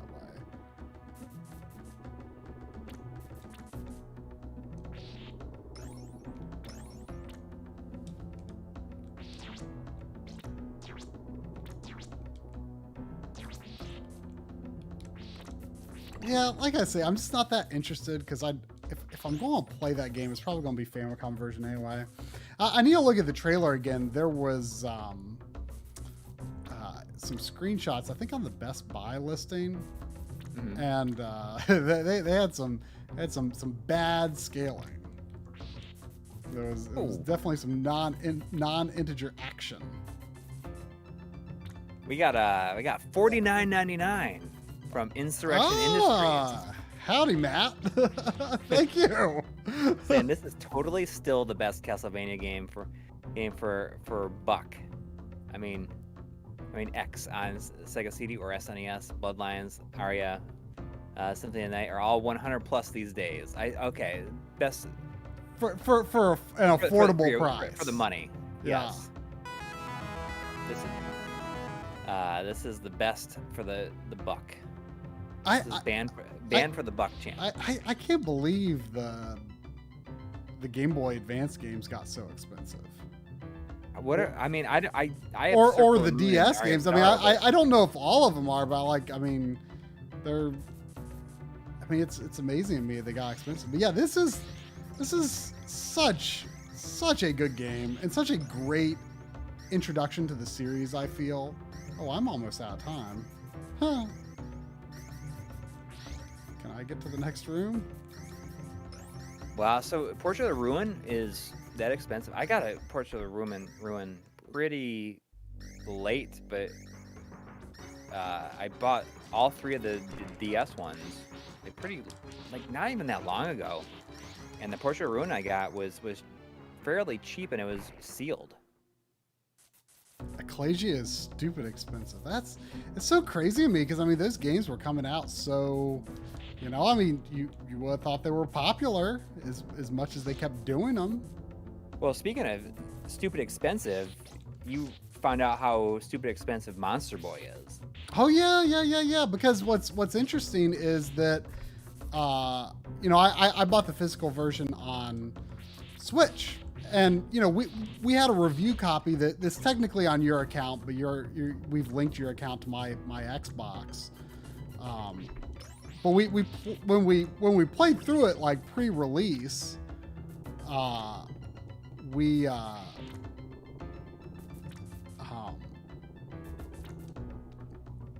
play it on Xbox, but there's no physical copy for Xbox. And you know, I thought, well, you know, Switch version that'll be enough. But what I never would have guessed, of all games, Monster Boy and the Cursed Kingdom on Xbox Series X and S, I guess, and PlayStation 5, is going to have a 120 hertz mode. So now it's kind of like, oh, like now I see that there could have actually been value in having the PS4 version. But at least I'll get, you know, once we link your account to my Series X, then... Yeah, then you can play it that way. Yeah. Yeah, I mean, that was just a game that I liked it so much that I bought both the Switch and the PS4 version at the same time, because at that point we'd only played the Xbox version that we got a little bit early, and I didn't know which one was going to run better, so I just ended up ordering both just in case. And then it turned out that I liked it so much that I just like ended up keeping both of them. Oh.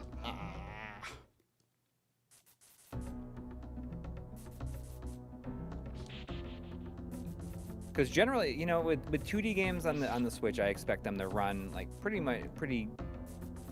good. But I mean, there's times where like they don't. Yeah. You just never know if things might not run it as good on the Switch. But I do, if it does run at 60 frames per second, I generally prefer the Switch version because it gives me, you know, you have the option to play it handheld. You have the option to play it with the SNES controller, you know? Yeah. Wow, Golden Cane says Monster Boy was so good, but God, did it look bad. I thought the graphics were gorgeous in it. Really? Yeah, I would. I mean, I think I've heard some people similarly say they didn't like the art style, but I mean, it's a different art style from like the Dragon's Trap. Yeah. Which, I personally think it's a lot better than the Dragon Trap's art style. I think Dragon Trap is more artistic, I guess. Yeah. It's more artsy. But I think it's beautifully animated. Monster Boy.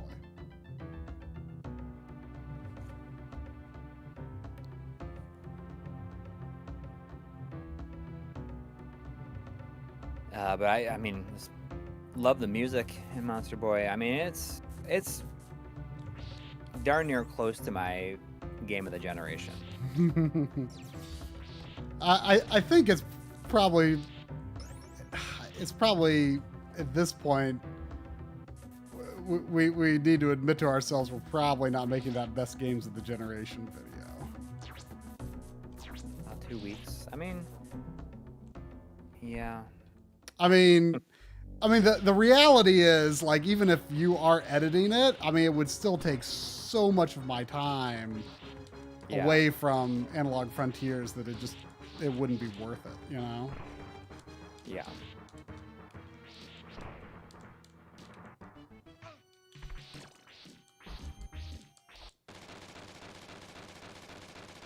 I mean, that's why Analog Frontiers Part 3 is taking so long, is because it's, you know, the IPS video and then even the Mario 64 video, you know, it took up so much of my time. Mm. Yeah. I would love to do that video, but I mean, it could be like just straight like gameplay pretty much. I know, but it still takes, you know, a good bit of time to get enough, you know? I remember the first time I played through this game, this level was a bit of a roadblock for a little while. Yeah. This is. It'll be interesting to see how much trouble it gives me tonight. I'll be right back. I gotta use the bathroom. Okay.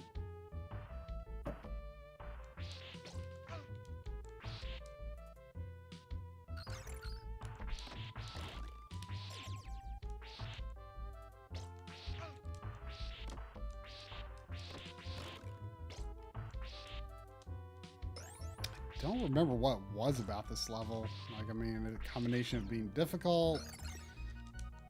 Boss, I don't remember what the boss is. Can't remember if this might be the last level before it kind of gets boss rushy. Like you fight, they're new bosses, but there's like a series of bosses where you have very short checkpoints between them. So you don't have to get through like a massive level when you game over.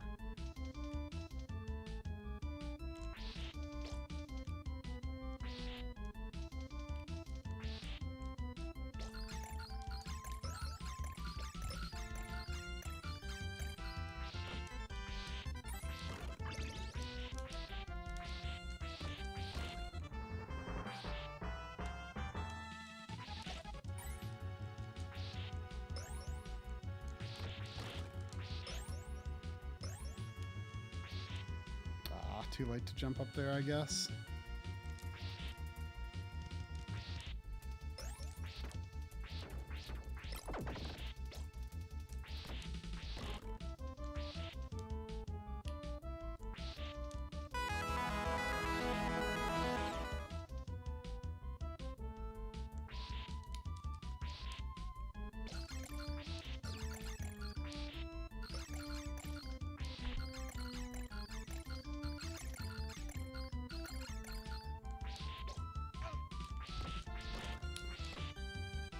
Ooh. I'd love to get to a new screen. There you go.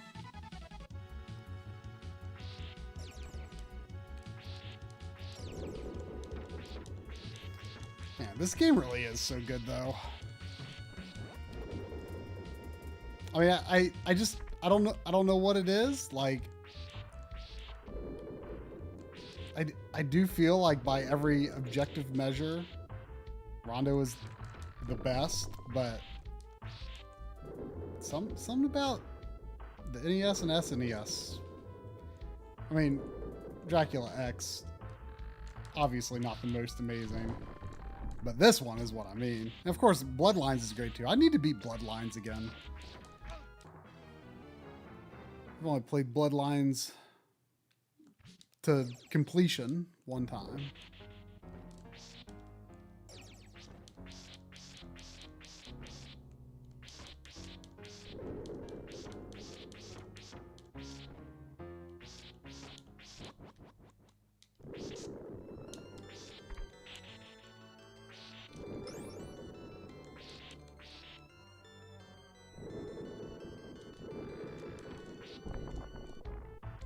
This is my last life.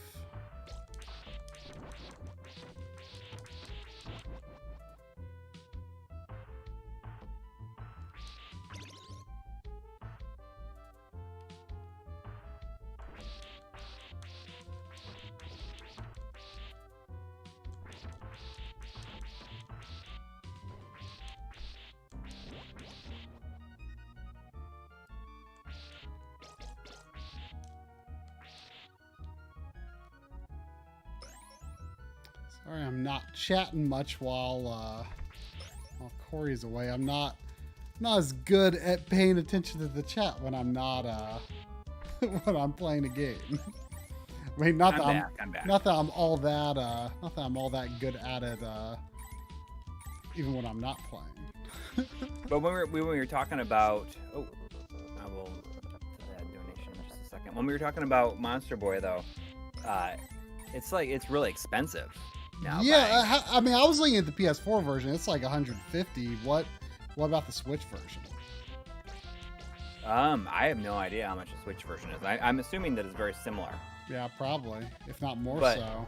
It's funny because I was at the library today, and they had a copy of Monster Boy. Oh yeah. To sign out, and I'm like, I wonder how much they would charge me if I signed it out and then I said I lost it. It might be I mean, cheaper. Yeah, well, no, probably it would be. I'm guessing. I bet it'd be like $50 they'd probably charge.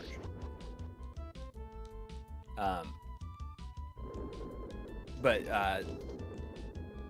I'll tell you about my other like library, my helpful hint for if you're going to like a local library. After I read this $5 donation, thank you, from EB Chill 2. Thank you. Are there any RGB masterclass videos in the works? My beautiful anti-gamer wife is noticing my repeat videos.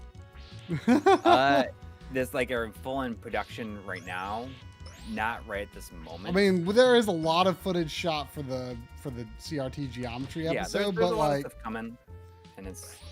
I mean, I like to think of Analog Frontiers as the docu. Oh, I don't know why I did that. Yeah. I like to think of it as the documentary version of RGB Masterclass, which, you know, so that's actively in production. I mean, you know, they are intense videos that require a lot of our attention, and it's going to be difficult to do like the console specific ones until Analog Frontiers is done. But you know, it's kind of Dreamcast video. Vanessa is saying Dreamcast video when, and I'm making a point to do a Dreamcast video early as I can next year.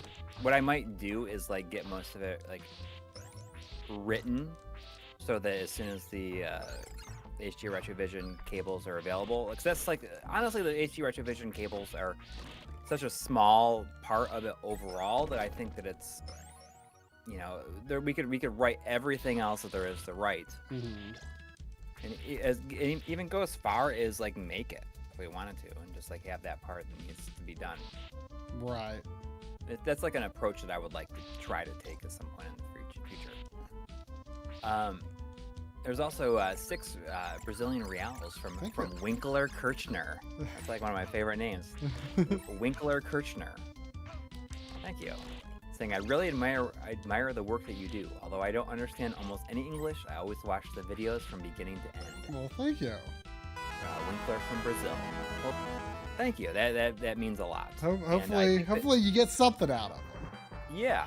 I mean, it's funny because I look back on early videos and how much gameplay there was, and then how B-roll heavy videos are now. It's crazy to me, and I think that's the reason sometimes things take so long. There's $2 from Jonathan G saying, shout out to our friend Jimmy Happa for 7 years on YouTube. That's right. I saw late at night last night, I saw he was doing a stream. I just talked to Jimmy for a couple hours on Skype the other day. Oh, nice. We're gonna be finally getting around to doing that Legend of the Valkyrie video together that we've been talking about for like 4 or 5 years.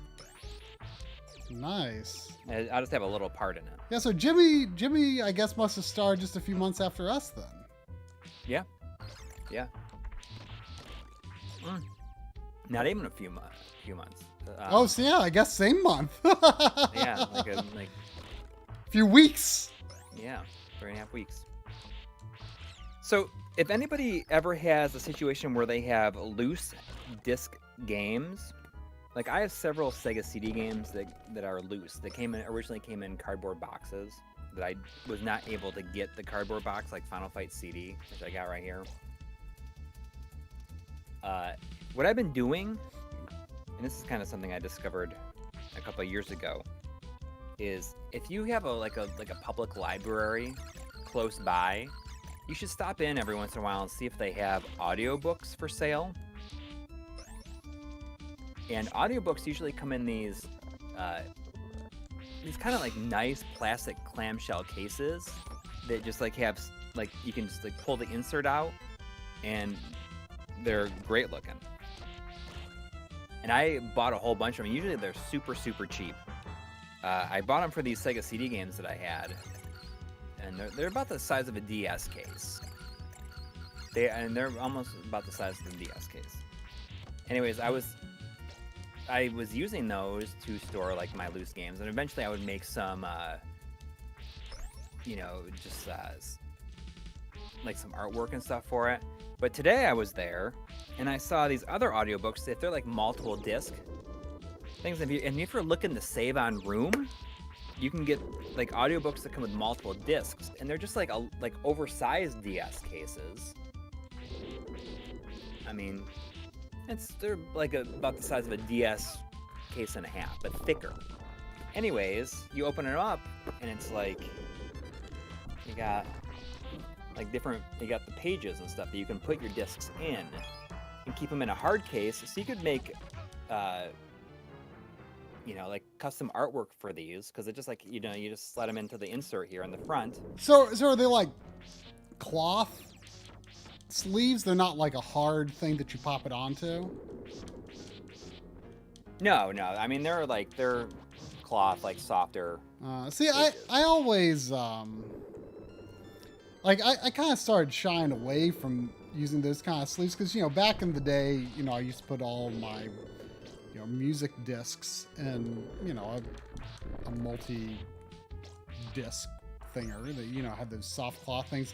But over time, I noticed that the underside of the discs were kind of not great looking, and I certainly hadn't touched them in any any way they shouldn't have been touched. The only thing would have been sliding in and out of that sleeve. So I've always kind of been wary of like the cloth sleeves. Well, I mean, personally, I guess we'll see what happens then. I mean, I mean, it's not that they gotten in bad condition or anything. I mean, they were.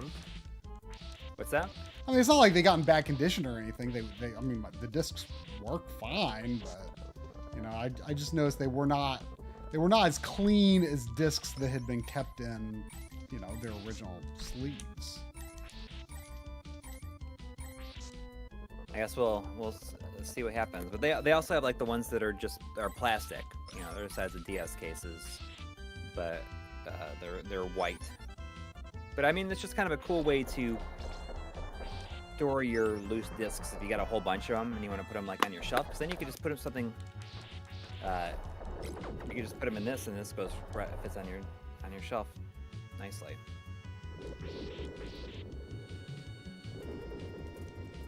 I mean, I don't have cases for a lot of these or boxes or anything like that, so I think this is a good way to do it. Yeah, I mean, it's something. But the other ones, with the smaller ones, with the single disc ones, you could make like custom artwork and stuff for those for each game, which would be cool to do that. But that's a lot of effort. We did not get a Polymega. Are they? Is it releasing soon? I don't know. I don't know how many videos there have been on it yet. I think I just saw somebody had one recently, but I don't remember who it was.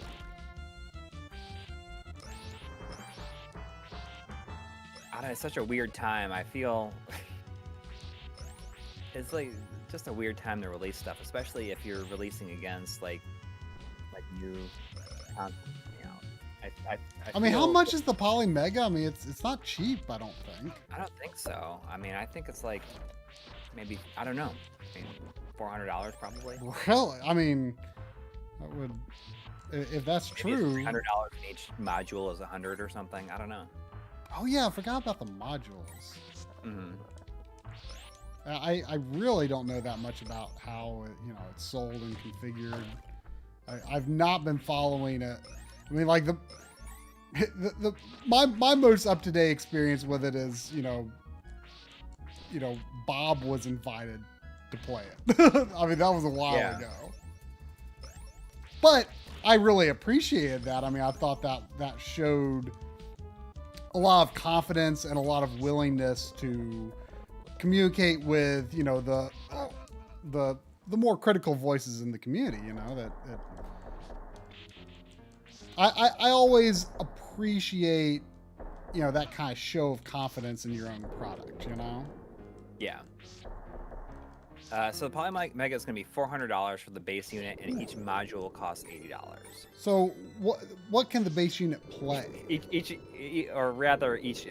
game ripper costs $80. So the module, like, is that like an actual? Is it like an actual thing that you have to snap onto it, or is it?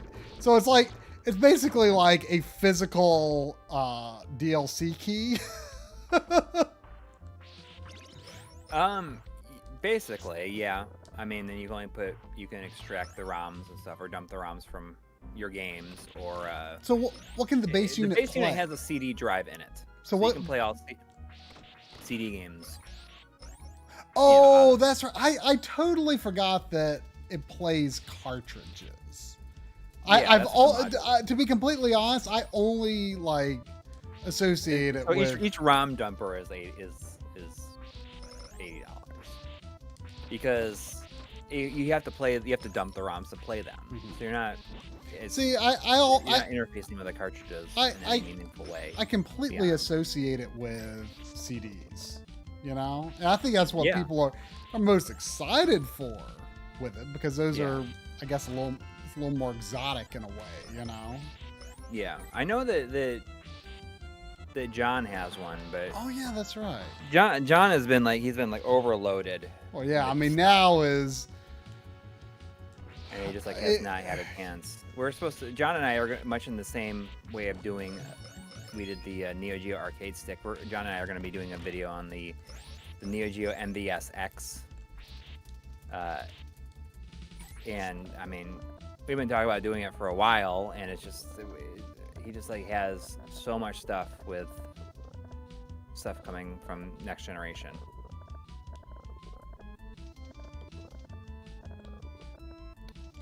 We have seen the Monster World 4 remake trailer, and it was not a great way to show it out of the gates. It's obviously way too early. I mean, and from what we've heard also is that it's was a very, very old build that they were showing in that trailer. I don't really know why they did that. Yeah. It was a bad move. I mean, I'm both of us are not opposed to the overall look of it at all. No, I think I don't know why they would show it running like that. Yeah.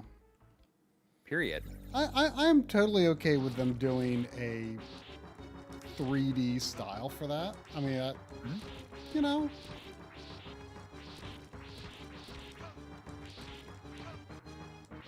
Yeah, I mean it's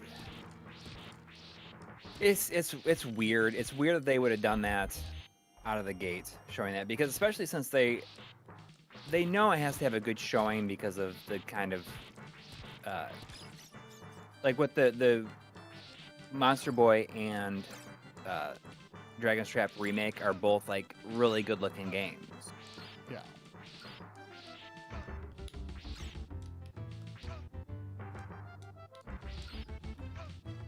But I mean, we'll see how it ends up. I mean, I have no idea how far off it is still. But hopefully it's got some time. You do it? Oh, whew, that was really close. Oh, you jumped over and you didn't attack or anything.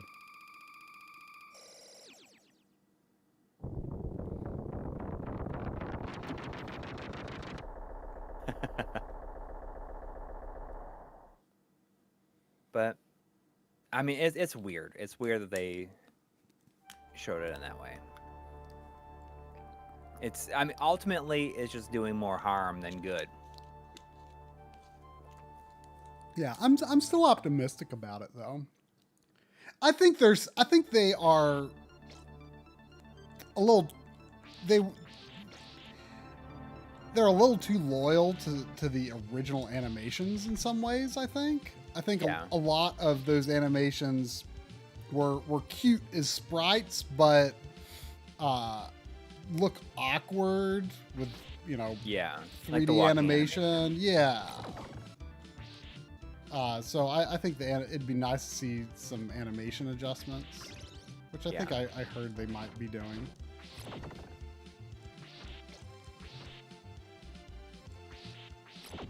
We got $5 from Attack of the Zack.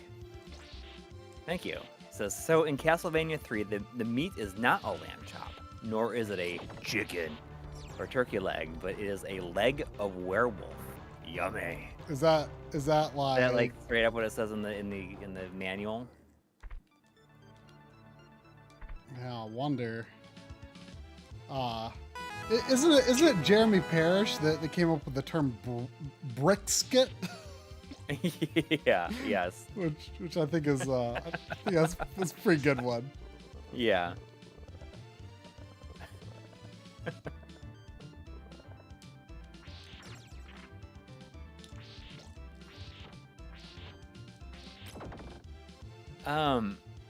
But yeah, I mean, I'm interested to see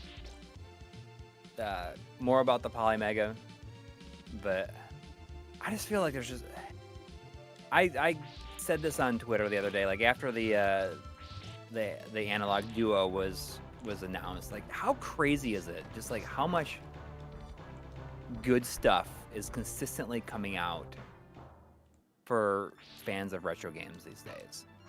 It is insane the amount of stuff that is just constantly being announced or being worked on. I mean, it's so much that it's impossible to keep up with. Yeah, there were a lot of people though that never imagined that the stuff that's coming out in this scene would have ever even been dreamt of or possible. There were a lot of people though who took umbrage at the tweet just because they were like, well, but I'm never going to be able to get an Analog Duo, and hopefully, I mean, you know, it does concern me that they did indicate, you know, possibly limited quantities. Like I don't know if that means that like they're not going to do another run or. No, they'll do more runs. I just think that maybe their manufacturers can only make a certain amount. Mm-hmm. I mean, I think that they probably will open orders and not have a limit early on, I'm guessing. I mean, I don't know. Like, I don't know how they're going to do it. Yeah. I mean, hopefully it won't be, because, I mean, it's such, I mean, it's such a big deal that they're releasing one with a CD drive. And, I mean, it really opens up the possibilities for the future. You know, so I do hope that they can distribute enough of them. Yeah. I mean, there's like a lot of people are saying, oh, they're Super NTs, you know, like I can't get a Super NT. And they did make another run of Super NT at some point. Oh yeah, I think they've done like 3 runs of Super NTs at this point. I mean, it's just that they're not available when like next group of people like have decided they want to get one. Mm-hmm. I mean, I don't know. Like I think that they'll hopefully do a more open pre-order for this batch. But then as soon as those come and go, then there's going to be people saying, I can't buy them. Like even if they were open pre-order for a long time, mm-hmm. just because they may have missed the announcement of it or something. It'll be interesting. I mean, what I think they should do, I think they should make a whole bunch and then try to stock them in stores in Japan, because I feel like that's where it could really sell well. Yeah. But I mean, it's so cool because I mean, PC Engine, I mean, a huge portion of its library is on the CD, and it's so different from Sega CD, where Sega CD was mostly focused on bringing types of games that would not be possible on the Genesis by itself, and PC Engine less so. You know, it's a lot of platformers and RPGs and stuff like that. So its CD library is much more interesting to me than the Sega CD. I think the PC Engine's CD library has aged better than the Sega CD library. Yeah, I agree with you on that. I mean, people are talking about scalpers right now, and it's like the situation with scalpers in basically any form of entertainment at this point is just like the worst thing. It doesn't matter if it's like retro games or if it's like music or anything. It's just like, or concert tickets I always thought of scalpers as like basically just for like baseball games, like baseball, like, or just like sports or concert tickets. But now they basically have just ruined any form of entertainment. Period. But you know, I mean, at the same time though, like, I mean, people act like, you know, when people accuse, I mean, people almost accuse companies of it as if they got deal with the scalpers. It's like, you know,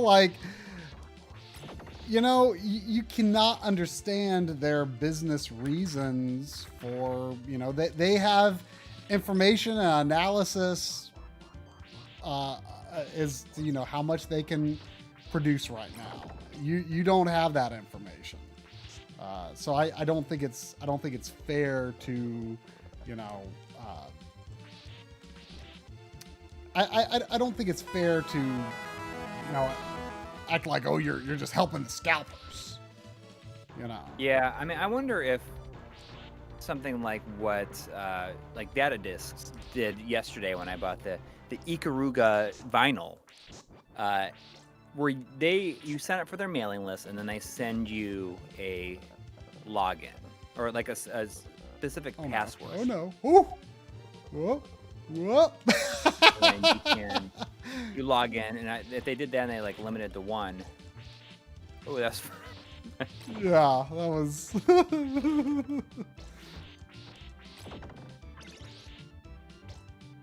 There's $10 from Colin Barons. Thank you. Saying, speaking of PC Engine and the CD unit, I just got one. However, I find that the CDs take a long time to load and it kind of gives up on loading halfway through the gameplay. Is it a laser issue? I'm not sure personally. Yeah, I mean, I would want to reach out to someone like this is PC Engine he's talking about.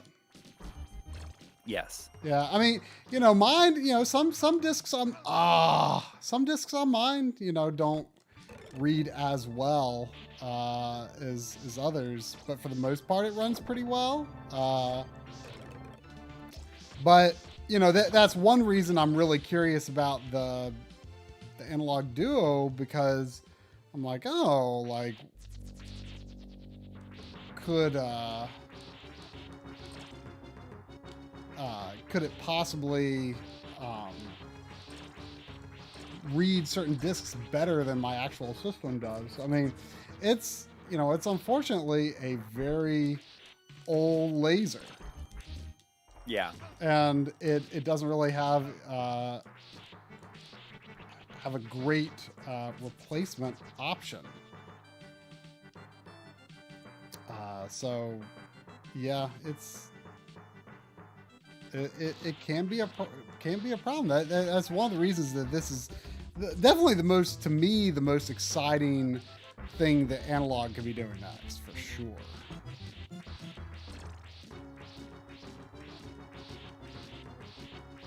Yeah, I mean, the worst part about it is like all these people about the Analog Duo is people that want to buy like the real games. Yeah. And somebody, I don't remember who it was who proposed recently on Twitter, said, you know, would anybody be interested in the Analog Duo if it wasn't basically guaranteed to get a jailbreak? I mean, it's a interesting question. I mean, I absolutely would be. I mean, because I don't have a massive library of PC Engine games. Certainly not a whole lot of CD games, but I mean, you know, like right now I'm playing on the Super NT downstairs because I moved all of my analog consoles, not analog the company, analog video output consoles upstairs to play on CRTs and capture with the OSSC. And downstairs is only HDMI equipped stuff. So, you know, modern consoles, FPGA consoles, HDMI modded classic consoles. But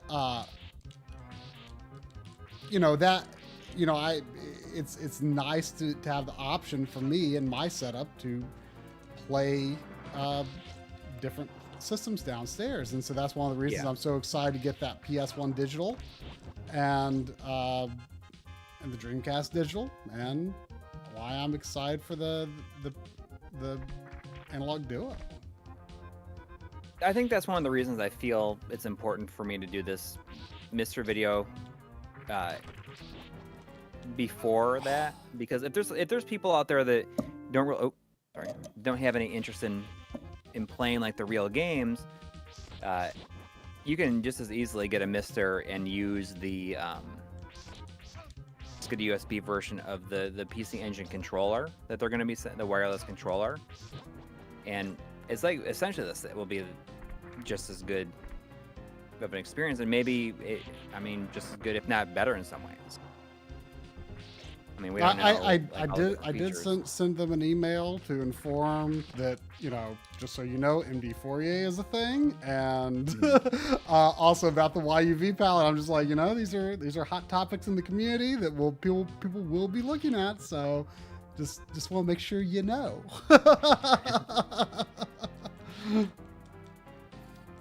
We got $2 from Carter Dodson.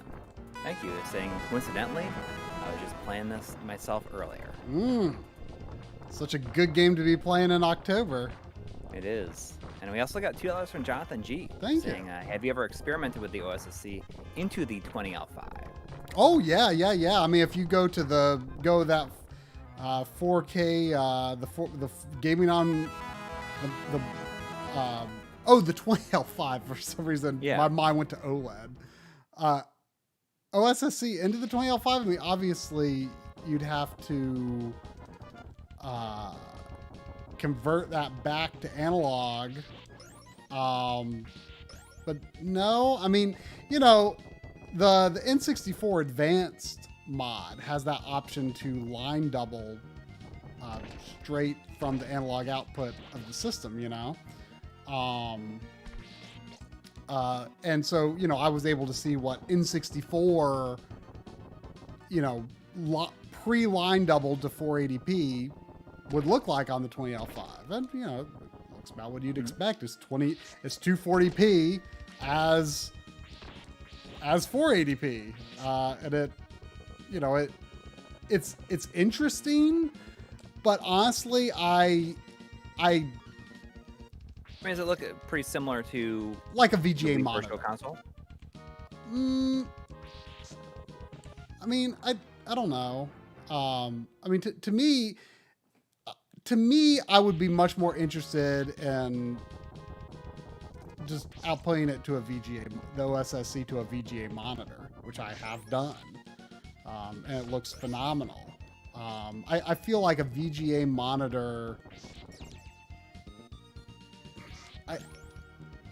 I kind of think a VGA monitor in some ways might look better at 480p than a 20L5. I don't know. I'd really have to sit down and take a good hard look at that, but I kind of think VGA monitor might be better for 480p. I don't know, maybe. But you know, PVM is certainly better for 240p, but you know, doing OSSC to a VGA monitor with a, you know, a lag-free HDMI to VGA adapter is certainly no poor option either. I mean, you turn on the scan lines. I mean, it looks great. I mean, you know, the N64 Advanced, what's also so interesting about that is you can also apply scan lines right then and there. So I really think that the N64 Advanced mod is really more about giving people options for VGA monitors is kind of my feeling. That is probably the envisioned use case for that. I know the question wasn't about that, but you know, I feel like it's, ooh, that thing is coming. Oh, I'm not gonna make it. I'm not gonna make it. Unless it stops. Does it stop there? Maybe it stops there.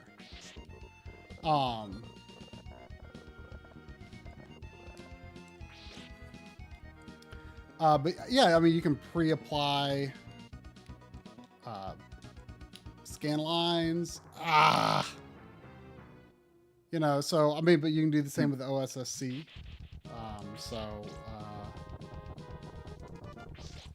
I like that his body just floats there.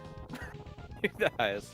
I mean, I remember this part kind of now, but I forgot about it.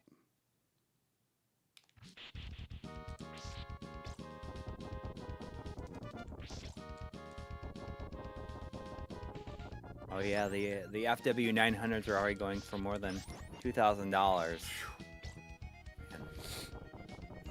I mean, I'm glad I got that nice multi-sync NEC monitor. I mean, it was like, gosh, it was not much. It was like maybe $15, I forget. Gerald Tan is asking, would you use the Waka upscan converter for the PlayStation in your permanent setup if you had one? No. Especially with the PS1 digital. Correct, but not only that, I mean, it has non-integer scaling, which is weird considering it's analog, but it, you know, I think it's assuming that the VGA modder is going to want a square pixel aspect ratio, so it pre-scales the footage.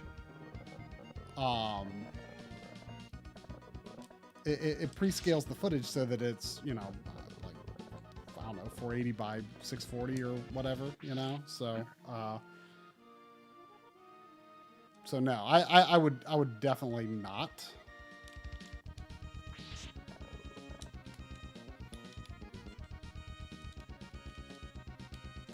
I'm really excited about the PS1 digital. Yeah. I joked a couple of streams ago that I think I'm more excited about that than like any new systems or anything like that. Well, I'm definitely excited to. I mean, we're going to have launch day streams. You know, whenever my systems arrive from Amazon, you know, we'll unbox them, we'll set them up. You know, the Xbox, you know, once I'm sure the system will have to do, you know, some long setup and update process, but if anyone watched that video that Richard Ledbetter did on Digital Foundry where he analyzed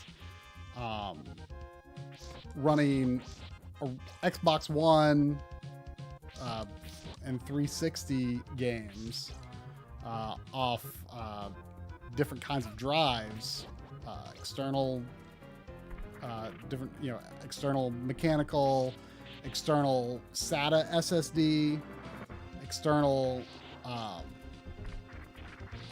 NVMe SSD, and you know the bang for your buck was external SSD. It gives you tremendous speed gains that you actually can't even get on a Xbox One system for whatever reason. It's just so much faster than the same SATA SSD external on a Series X is like tremendously faster. So, you know, he recommended that as your best way to play all stuff that doesn't run natively on Series X, which does require either the, you know, the internal drive or the official expansions.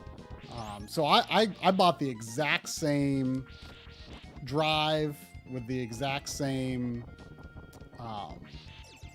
SATA to USB cable that he said gave him the best results, because he did have some variation between SATA adapters. So I bought the same one. I bought the exact same one, and already got everything that I own that can be played on Xbox One. Oh no! Everything I own that can be played on Xbox One, and in turn, Xbox Series X. I've already got loaded up, so I will be immediately ready to play everything I own. So that's fun. Well, the only thing will be I won't be able to do Monster Boy until we get your account linked. Yeah, I mean, I just saw a thing earlier today about how they were able to patch certain PS4 games, taking advantage of like the decompression algorithm that the PS5 uses for backwards compatibility, and are able to patch it into some PS1 or PS4 games, like playing on a PS4. The only thing I heard about was The Last of Us remastered. Like apparently the initial load time is like dramatically reduced. I didn't know what the reason for it was, though. To 13 seconds or something like that. Yeah, which is bonkers. I don't understand how that's possible on a PS4 now, though. Right. It makes me wonder if this is all going to be, if that's technology that they can add to like other things via patch. So. It's so wild. I just don't understand how that works. Last of Us Remastered got a patch today that increased the loading by like 70, decrease the loading by 70% on PS4. That's bonkers. I hope Digital Foundry does something on that, because I don't understand. Yeah. I don't know if they could understand. Like, what are they doing? I mean, that would be really, really interesting if an interesting retort to like all the celebrating and whatever Microsoft chest thumping that they've done over their backwards compatibility. Like, what if they're also like, well, all the speed up is also going to be possible on a PS4 as well. Yeah, but at the same time, Microsoft's got more generations that they can support. Right. I just think it's interesting because, as someone who is not getting one of these systems, I don't think anytime soon. I can't imagine, it'd be really nice if all this was possible with some of this stuff. Or on the original systems. Yeah, for sure. I mean, and especially because, I don't know how many games are really going to get a benefit, but I suspect I'm going to use my Xbox One X very little in the future, but I think I'm going to use my PS4 a lot. In part just because I have a lot of PS4 games, and it's going to be too much to deal with installing those on the PS4. Mm-hmm. It's I have comparatively much less Xbox One and 360 stuff that can be played on the Series X. But I'll install some PS4 games, especially if I hear their benefits with any particular ones.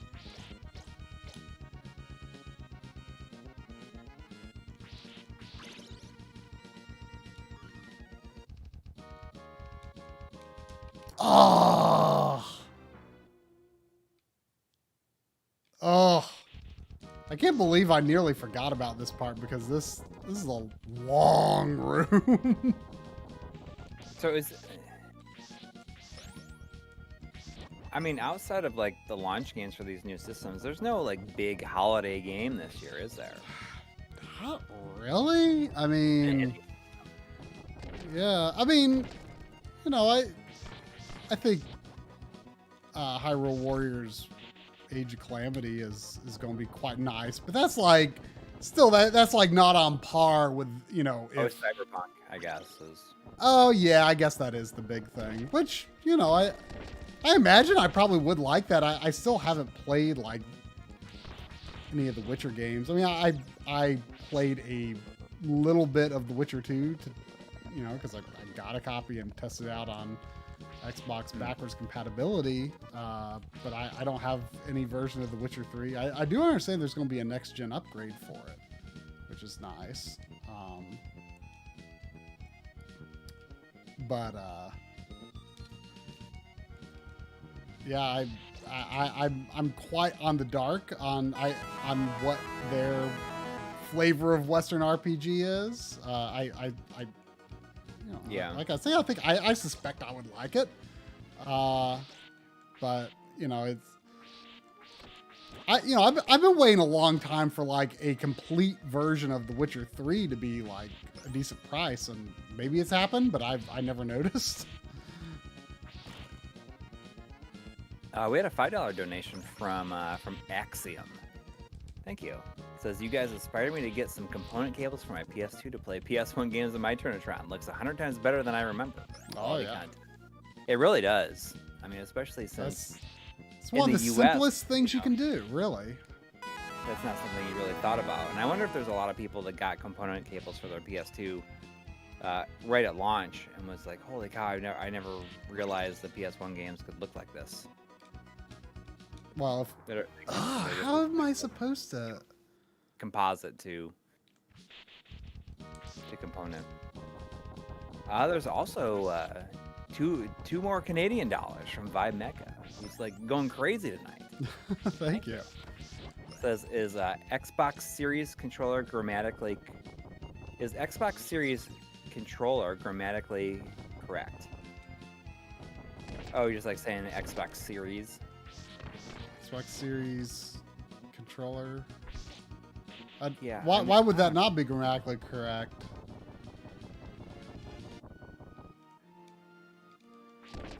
I don't know. I mean, you know, the controller looks so similar. I mean, I understand it is a little different, but it's really hard to get a sense for what the changes are until I hold it, I guess. I really have no clue what I'm going to think of the PS5 controller. I mean, you know, I've actually been thinking a lot lately, like, I always used to think I liked the PS5 triggers, and maybe it's just that I've gotten, you know, kind of used to the triggers on the Xbox One controller and the Switch Pro controller. But like, you know, I kind of actually don't like the PS4 triggers that much. Like I hadn't really thought about it a lot. I played God of War finally, like a month or so ago, and you know, you use the triggers in that a lot. And something I really wish I noticed at the beginning was there was a classic control style where heavy attack was square, or heavy attack was triangle and regular attack was square. Whereas they have it on regular attack on R1 and heavy attack on R2 by default. And I never really felt comfortable with it. I mean, I know what they're going for. I know they're kind of going for the Souls-esque control scheme there, but it didn't make sense to me for God of War. And like your son's commands are on square. And then there's something else on triangle. I'm trying to blank what was on triangle. But like, I kept thinking like, gosh, I wish those were on the triggers. And then it turns out there is an option to put your attacks on the face buttons. And I wish I'd known that sooner, because then I couldn't, there was no going back, you know, after I played so far into the game with that control scheme. Vimecha says, what I mean is, will the next Xbox console be referred to as Xbox Series X/XS, or just Xbox Series, or just Xbox? I think that the next Xbox system, like next generation, is, I bet you that they just call it the Xbox. Yeah, they are They're gonna make it as challenging as possible. They're gonna make the worst possible decision. Yeah, I mean, I get what they're doing with just, you are playing Xbox games now, no matter where, whether you're playing on PC, whether you're playing on Xbox One, whether you're playing on one of the series systems. You know, they are selling the vision of the platform, not the hardware is like a separate business, which I get it. I get what they're going for here. But it does make it difficult. Like, what are you going to put on your backloggery? I don't know. And, you know, I just got the Control Ultimate Edition, and what's interesting is that the picture of the box on the Best Buy website said Xbox and not Xbox One, but when I actually got it, it says Xbox One. So I thought the Control Ultimate Edition was going to just say Xbox. But yeah, they are... I mean, it's interesting what they're doing, but it's not going to make your backloggery very clean. And I don't know what I'm going to do when it comes to like games that are on Xbox One, but then you get an update for it to play on Series X that runs natively on the Series X. I don't know what I'm going to do for my backloggery purposes. I gotta get that control. I was gonna buy it on Xbox, but I heard the complete edition it requires an internet connection. You know, it says that, but you know what's interesting? It does say that on the box, but it installed the entire thing from the disc. It did not download anything. Right, but I heard people say that if you try to play it, it like the game won't start, or like says you have to be like have an internet connection when you start. So are you saying you would prefer to get the non-Ultimate Edition or whatever?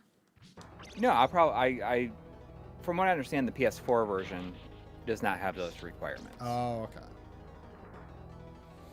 I played like, I don't know, like 45 minutes of it just because I was just curious. I mean, I'm going to wait for I'm not sure if the patch is actually, if the reason I ordered it, you know, the Ultimate Edition was because I was assumed that the Series X version was going to be available at launch, but now I'm actually not sure.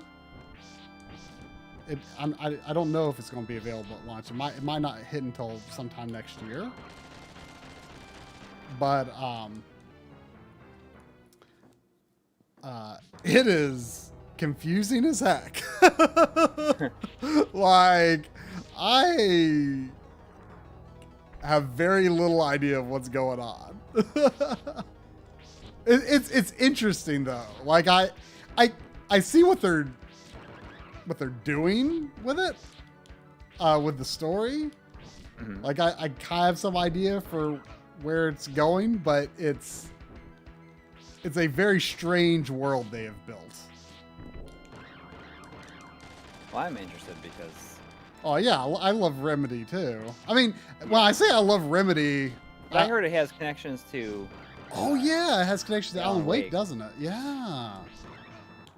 Like, as far as I understand, all of Remedy's games take place in the same universe. Mm-hmm. Yeah, I mean, I really want to play Quantum They Break have too, they'll but have like references to other people. I mean, I liked like the hour I played of Quantum Break, and I look forward to like starting it properly. But you know, when I say I like Remedy, I mean I've really only played Alan Wake and then Alan Wake's American Nightmare. Yeah. But I really liked Alan Wake a lot. But you didn't play in the DLC, did you? I did. I played all the DLC. Okay. I think I played a while But later. So, I mean, so you played those two. I mean, you played everything then. That's all that's come out. Well, I know, but I mean, what I mean is I haven't played like Max Payne. I haven't played Quantum Break. You should really play the But Max Payne game. I mean, I liked Alan Wake so much that that I feel like I am a fan of Remedy. You know what you should do is I wonder how if Max Payne will be backwards compatible, because that was backwards compatible on the 360. But not on Xbox One? I don't think so. But I wonder if that would be. You should totally do. You should play 1 and 2. And then you should get 3 on the 360, and hopefully that'll be... Yeah, I really hope they get back to adding more 360 and Xbox One games. I mean, I assumed the reason that they discontinued that is so that that team would, you know, have the time they needed to ensure that everything works on Xbox Series X, which is fair. Yeah. But, I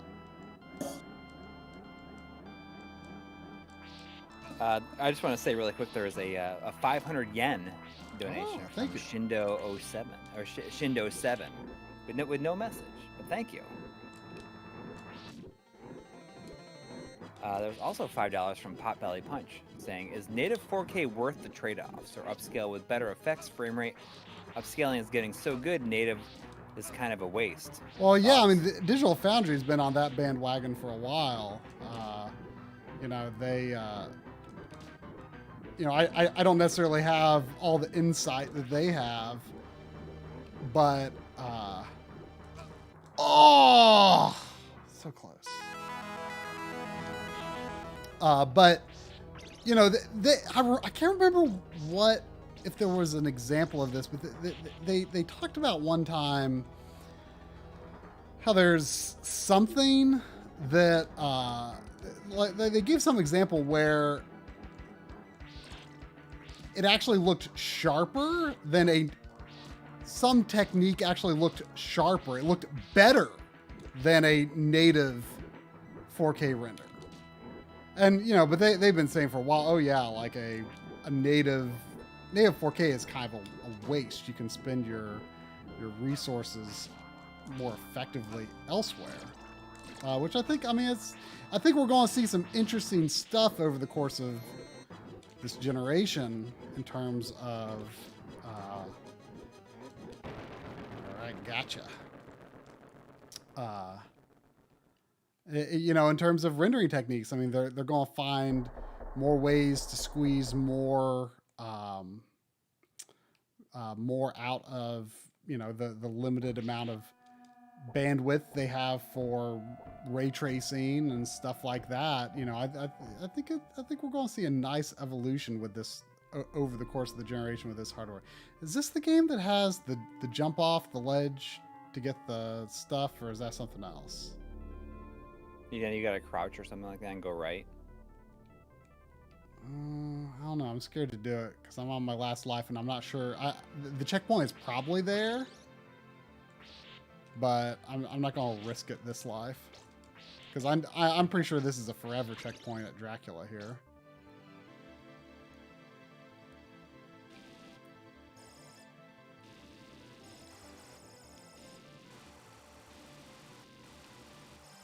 Yeah, you die, you start the stairs. Cool. Yeah, so you're gonna beat it tonight. You're yeah, gonna do it. Yeah, not bad. I was a little nervous, but did you even have to continue? I continued maybe 2 or 3 times. I bet I'll continue on Dracula a good handful. I don't. You know what's so weird? I as much as I love Castlevania, like I have the hardest time like remembering the different forms that Dracula has in each game. Like, I'm just like, oh, I can't remember what he looks like in this one. This is, Aha! I knew there was something. I wasn't sure if it was this game or another game. I think a couple of games have some goodies here. Oh, oops. You can do that like every time. Yep.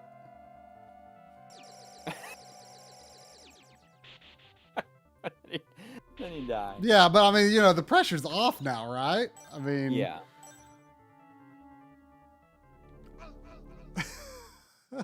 Okay, the amount of stairs the amount of platform you have at the top of the stairs is almost nothing. I love how they drop more hearts, like significantly more hearts than you can actually hold.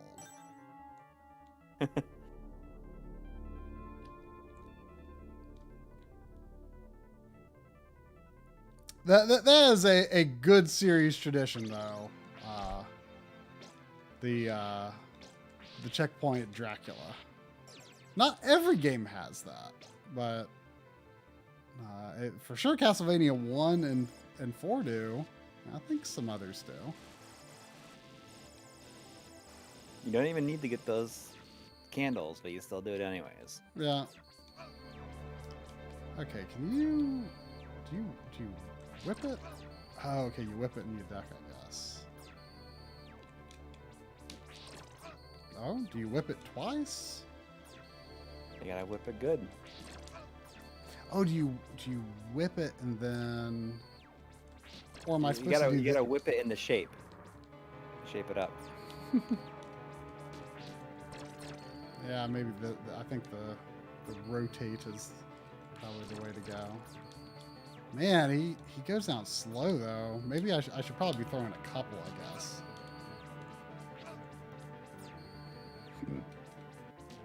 He's not as predictable as Castlevania 1. Jump whip down. Huh? People are saying you can jump whip down. Is that the most effective way to get rid of them? You can throw 3 boomerangs. Too. Yep.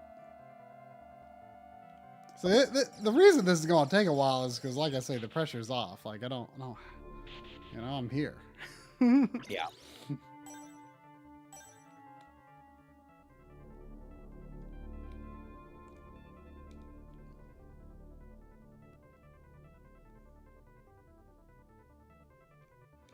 I cannot quite think of what his last form looks like. I don't love the red hair Drac in this. Like, I don't know. I feel red is a weird hair color for him. Like the pink-haired Link.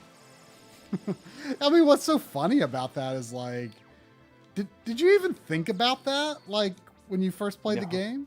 Like, No. Isn't it weird how something like seemingly so noticeable, like you just, like, it's a long time before you even realize it's there? Like, I never would have even thought that was even a thing. I just thought that's just like how the character was. Like, stuff like that, it would never have registered with me in the pre-internet days. Right, but I mean, you're looking at this character constantly over the course of your run, and you, like, never notice, like, you know. Like, I didn't notice either. He has pink hair? Yeah. I just think that, like, oh, they gave him pink hair. Oh, no, my point is I didn't notice. Because there's nothing out of the ordinary about it. It's just a video game with pink hair. Yeah, but his artwork does not have that color. So why did... I mean, I feel like it had some sort of, like...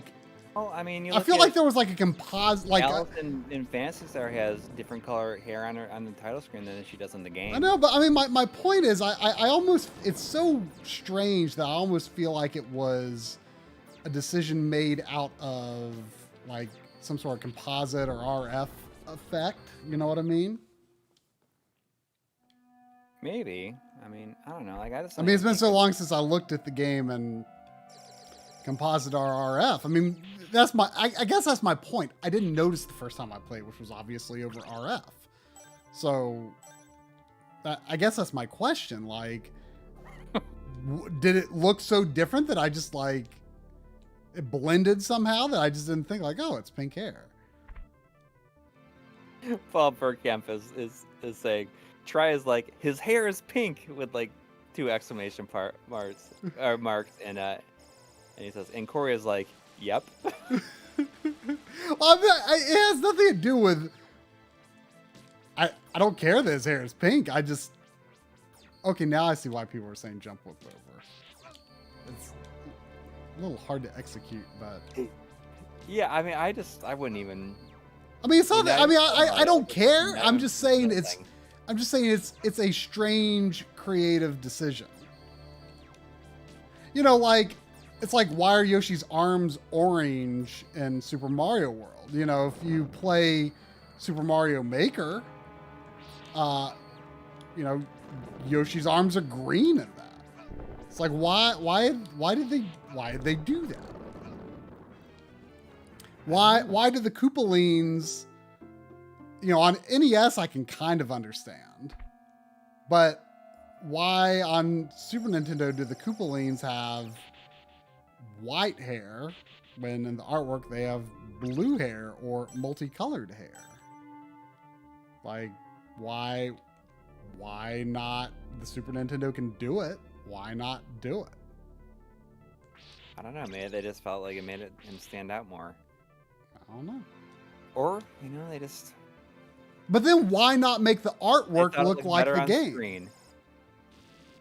Why not make the artwork look like the game? I mean, what if... I mean, we wouldn't be having this conversation right now if Link's artwork had pink hair. It'd just be like, okay, whatever. Link has pink hair. Yeah. But it's... my point is it's inconsistent. Like, why is the sprite not designed like the artwork and vice versa? Why can't it be like... why can't it be a big deal that his artwork doesn't have pink hair instead of his character has pink hair when his sprite has pink hair? But the artwork doesn't have pink hair. It doesn't. Like they should just like drawn it pink. They should have.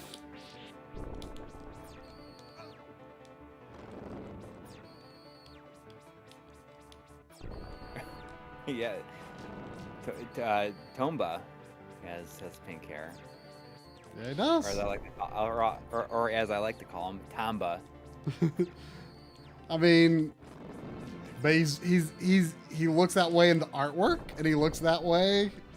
Yeah, it's consistent. But, Why is Link not artwork, consistent? He's like claymation. How come he doesn't look like how come he's like 3D rendered in game? I feel like 3D rendering and claymation are, especially in that era, they are cousins. Tamba, it's your boy Tombi. Ooh, get that hunk of meat. Oh, here we go.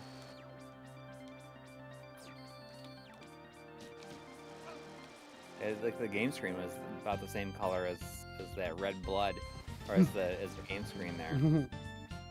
Our screens are the same red as the. Oh man, there's no.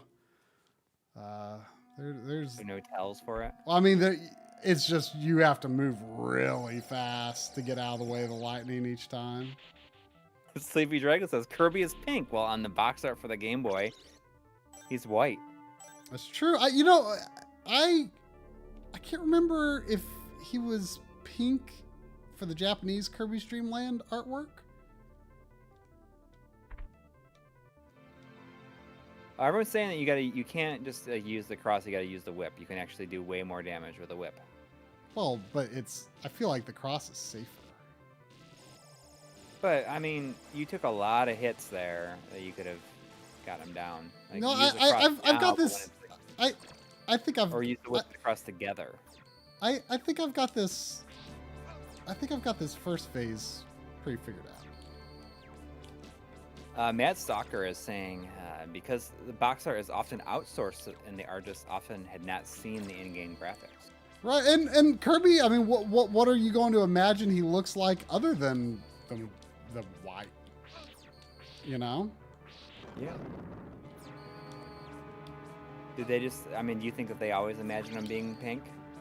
I can't. Like I say, I can't remember. I think I have known this at some point, but I forget. Right, we did but that was just the box art. We're talking like in the manual and all the like. The official artwork. Yeah.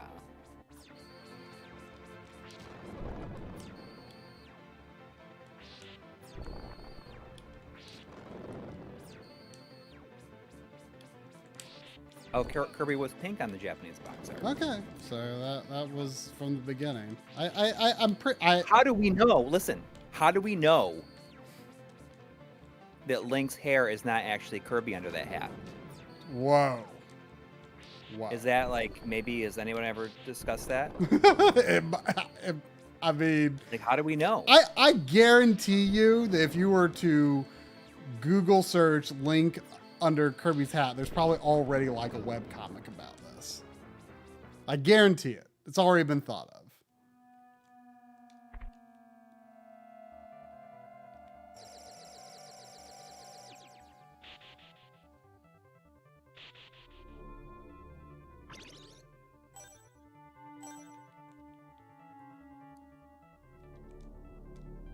There's a lot of things saying Kirby with Link hat and Zelda.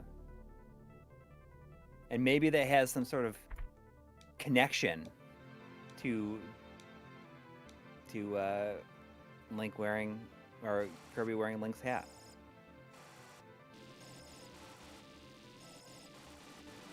I don't know. I don't see anything about Link's hair and Link to the Past actually Kirby. I mean, and actually, it's not that Link has pink hair. He's actually bald. He's wearing Kirby. I mean, I think you've come up with a new fan theory then. Maybe.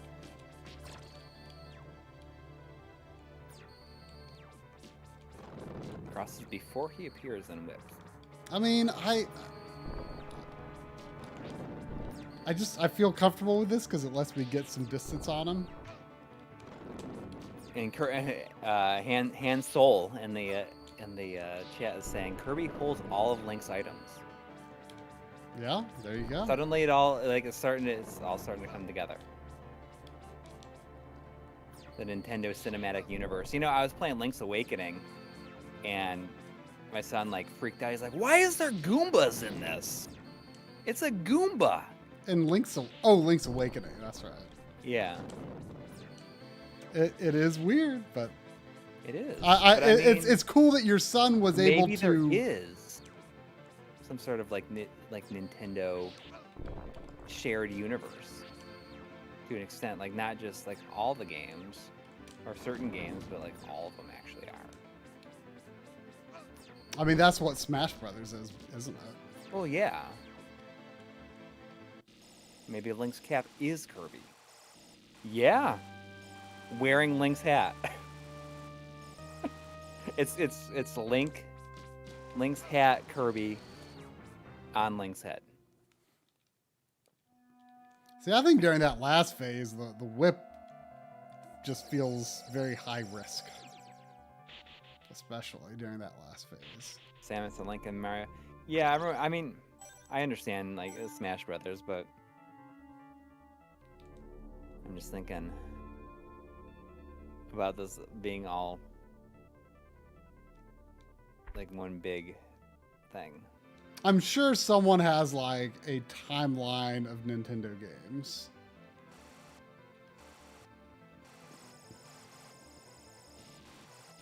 People are saying, you know, you got to use the whip also during this part. I mean, the thing is, I bet it makes his life go down way quicker. Here's the thing, though. I have to be ready to whip down to stop that fireball. So you just did it. Yeah, but I probably also got hit by the fireball that turn. And I'm doing a bad job of getting hit by the fireball right now anyway. Okay, Link's Awakening takes place in the Land of Dreams, as does Super Mario 2, but there's no Goombas. Super Mario 2 plans. I missed the meat. There's Shy Guys in Link's Awakening. Yeah, yeah.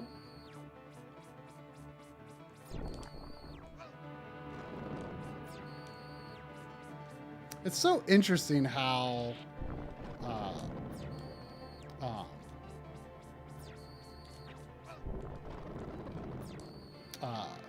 Shy Guys like kind of became Yoshi's Goomba. Yeah. I mean, there are Goombas in the Yoshi games, but there are a lot more.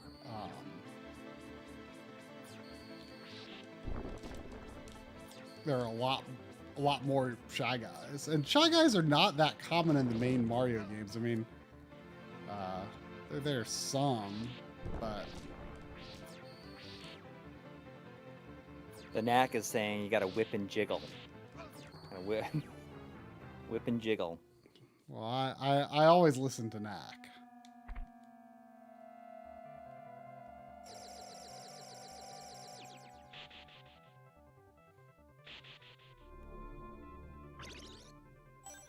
Kirby's in Link's Awakening as an enemy in one of the last dungeons. Yep.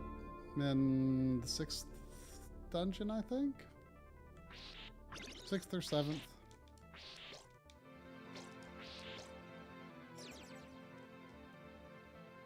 I always imagined that his name being Kirby, at least I imagined his name being Kirby because it's like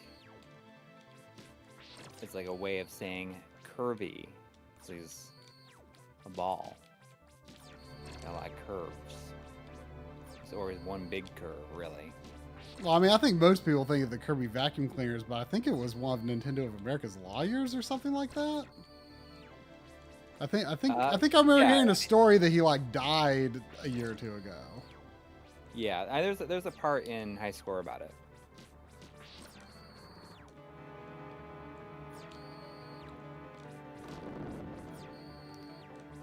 Okay, see, like this second phase, I think it's a lot safer to use the whip. But the first phase, I think, is much safer to use the boomerang.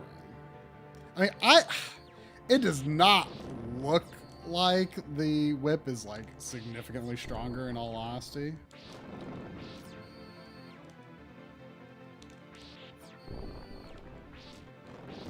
People are getting hurt. I'm getting frustrated with you. I haven't gotten hit this whole run. Now I just got hit the first time. Is there another part to him after this? I kind of don't think so. I think that's why I couldn't remember what was the next form, because this is kind of the last one.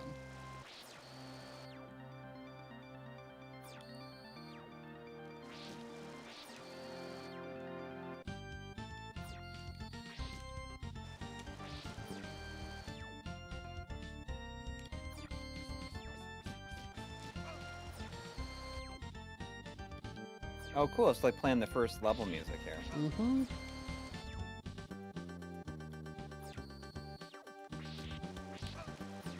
Ooh, this is gonna be close. I was doing so good.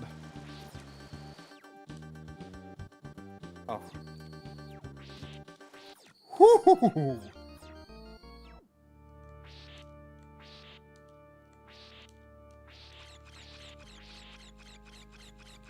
Did you do it? I did it. There it is. The morning light.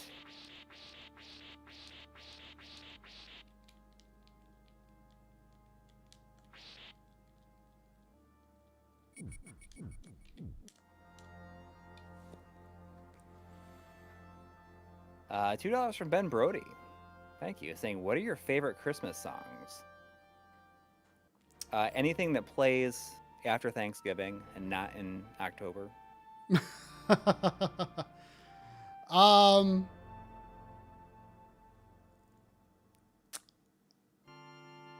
You know, I always liked Carol of the Bells. I think I've said before, but like a few years ago, I had a revelation that Carol of the Bells sounds like especially like an instrumental version, sounds like an RPG battle theme. I really have liked it ever since I thought of that.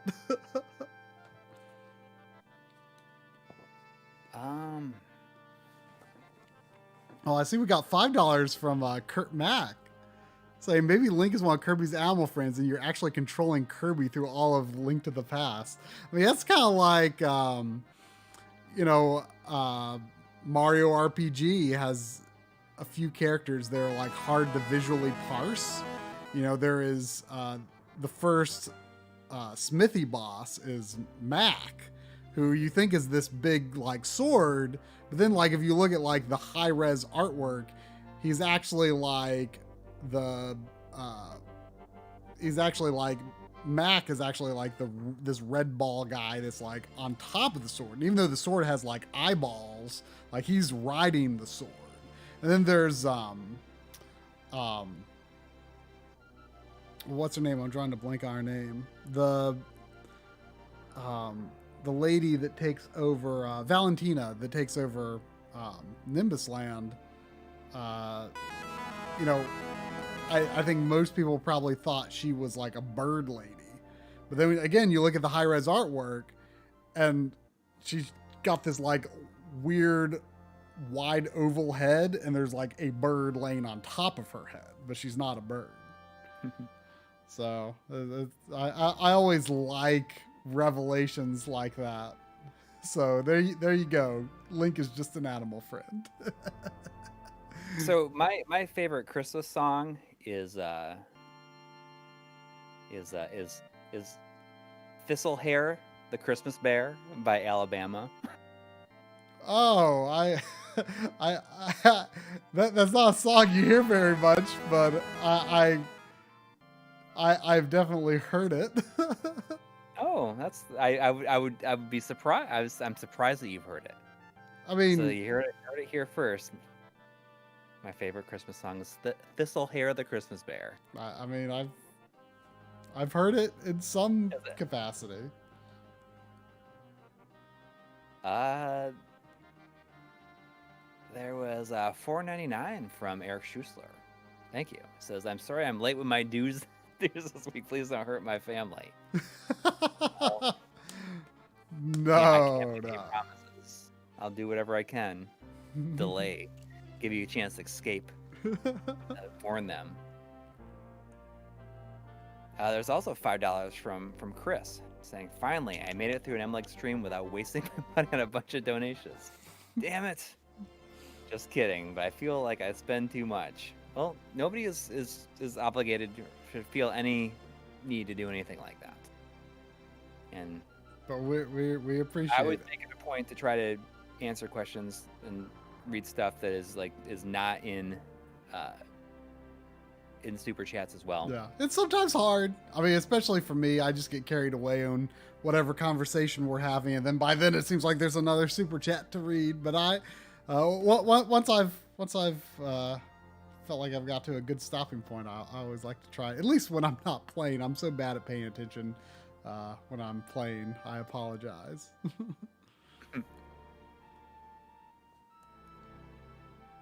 These credits are still going.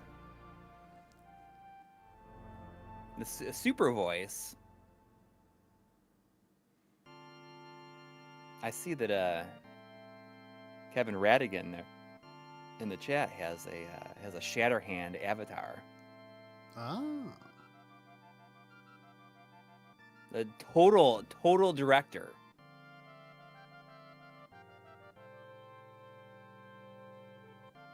Total director. Because go back to streaming good games like Toki.